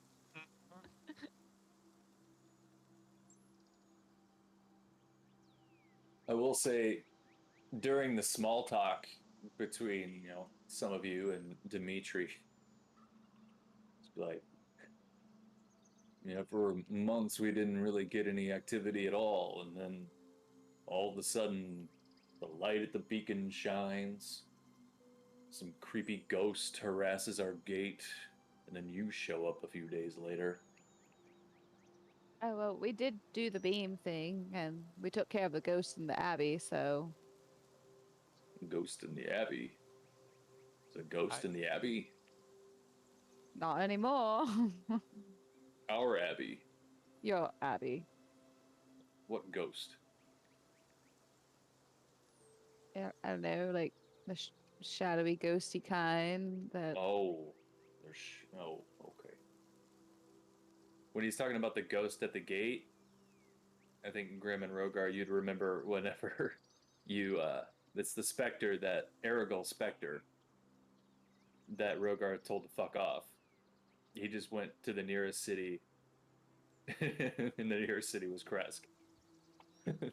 So that's what happened.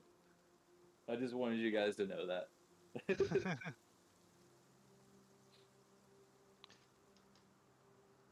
But anyway. I'd ask him if he's had the old burgomasters from the Locky show up here. We've not seen them, no. I assumed you killed them. No, we just told him to leave. I see. No, we've not spotted them. Nobody's come here for a long time before that ghost and then you. Right on.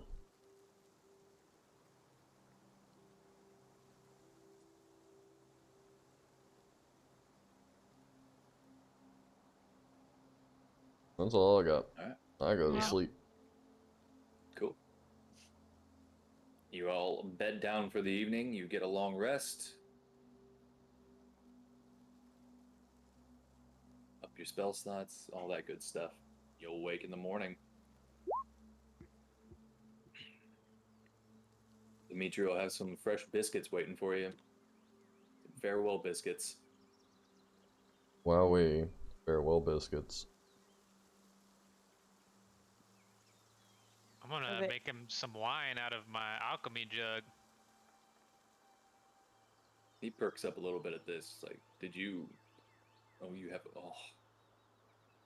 This is a fantastic breakfast beverage. Thank you so much. Pale one. Do the biscuits have like 6 worth of ketchup packets inside of them? They're actually glazed in ketchup. God damn it. I murder him. Town number 2.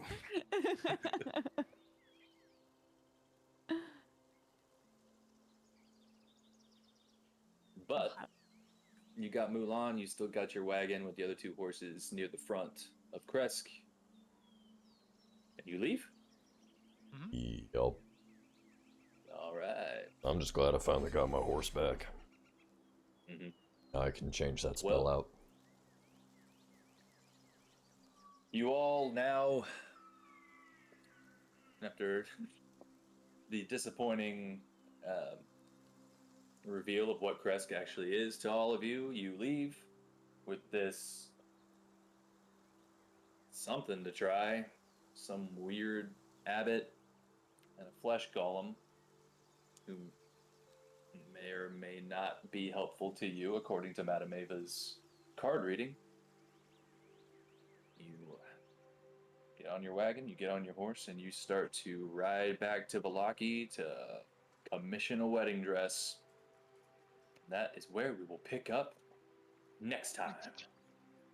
Woo! You are.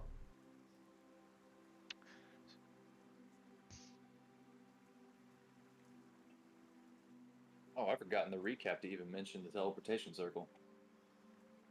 Oh, yeah. Oh yeah. A lot happened last week. Yeah.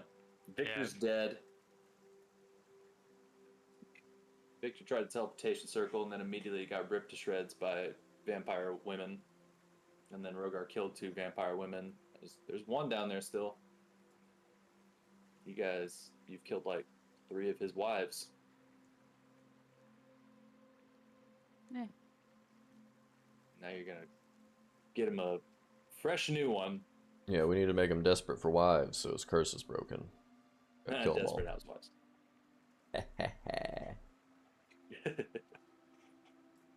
Well, internet, thanks for sticking with us.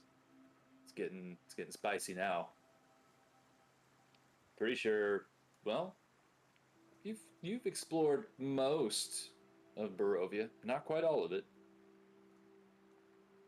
You still got quite a bit of rooms in the castle to explore, and there's still a little bit of uncharted territory out there in the woods. But Yang. we'll see what happens with this abbot and his bride plan. Maybe it'll work. what Love happens. solves everything. Catch up on our thing. Catch up on everything. Don't forget, put some ketchup on it.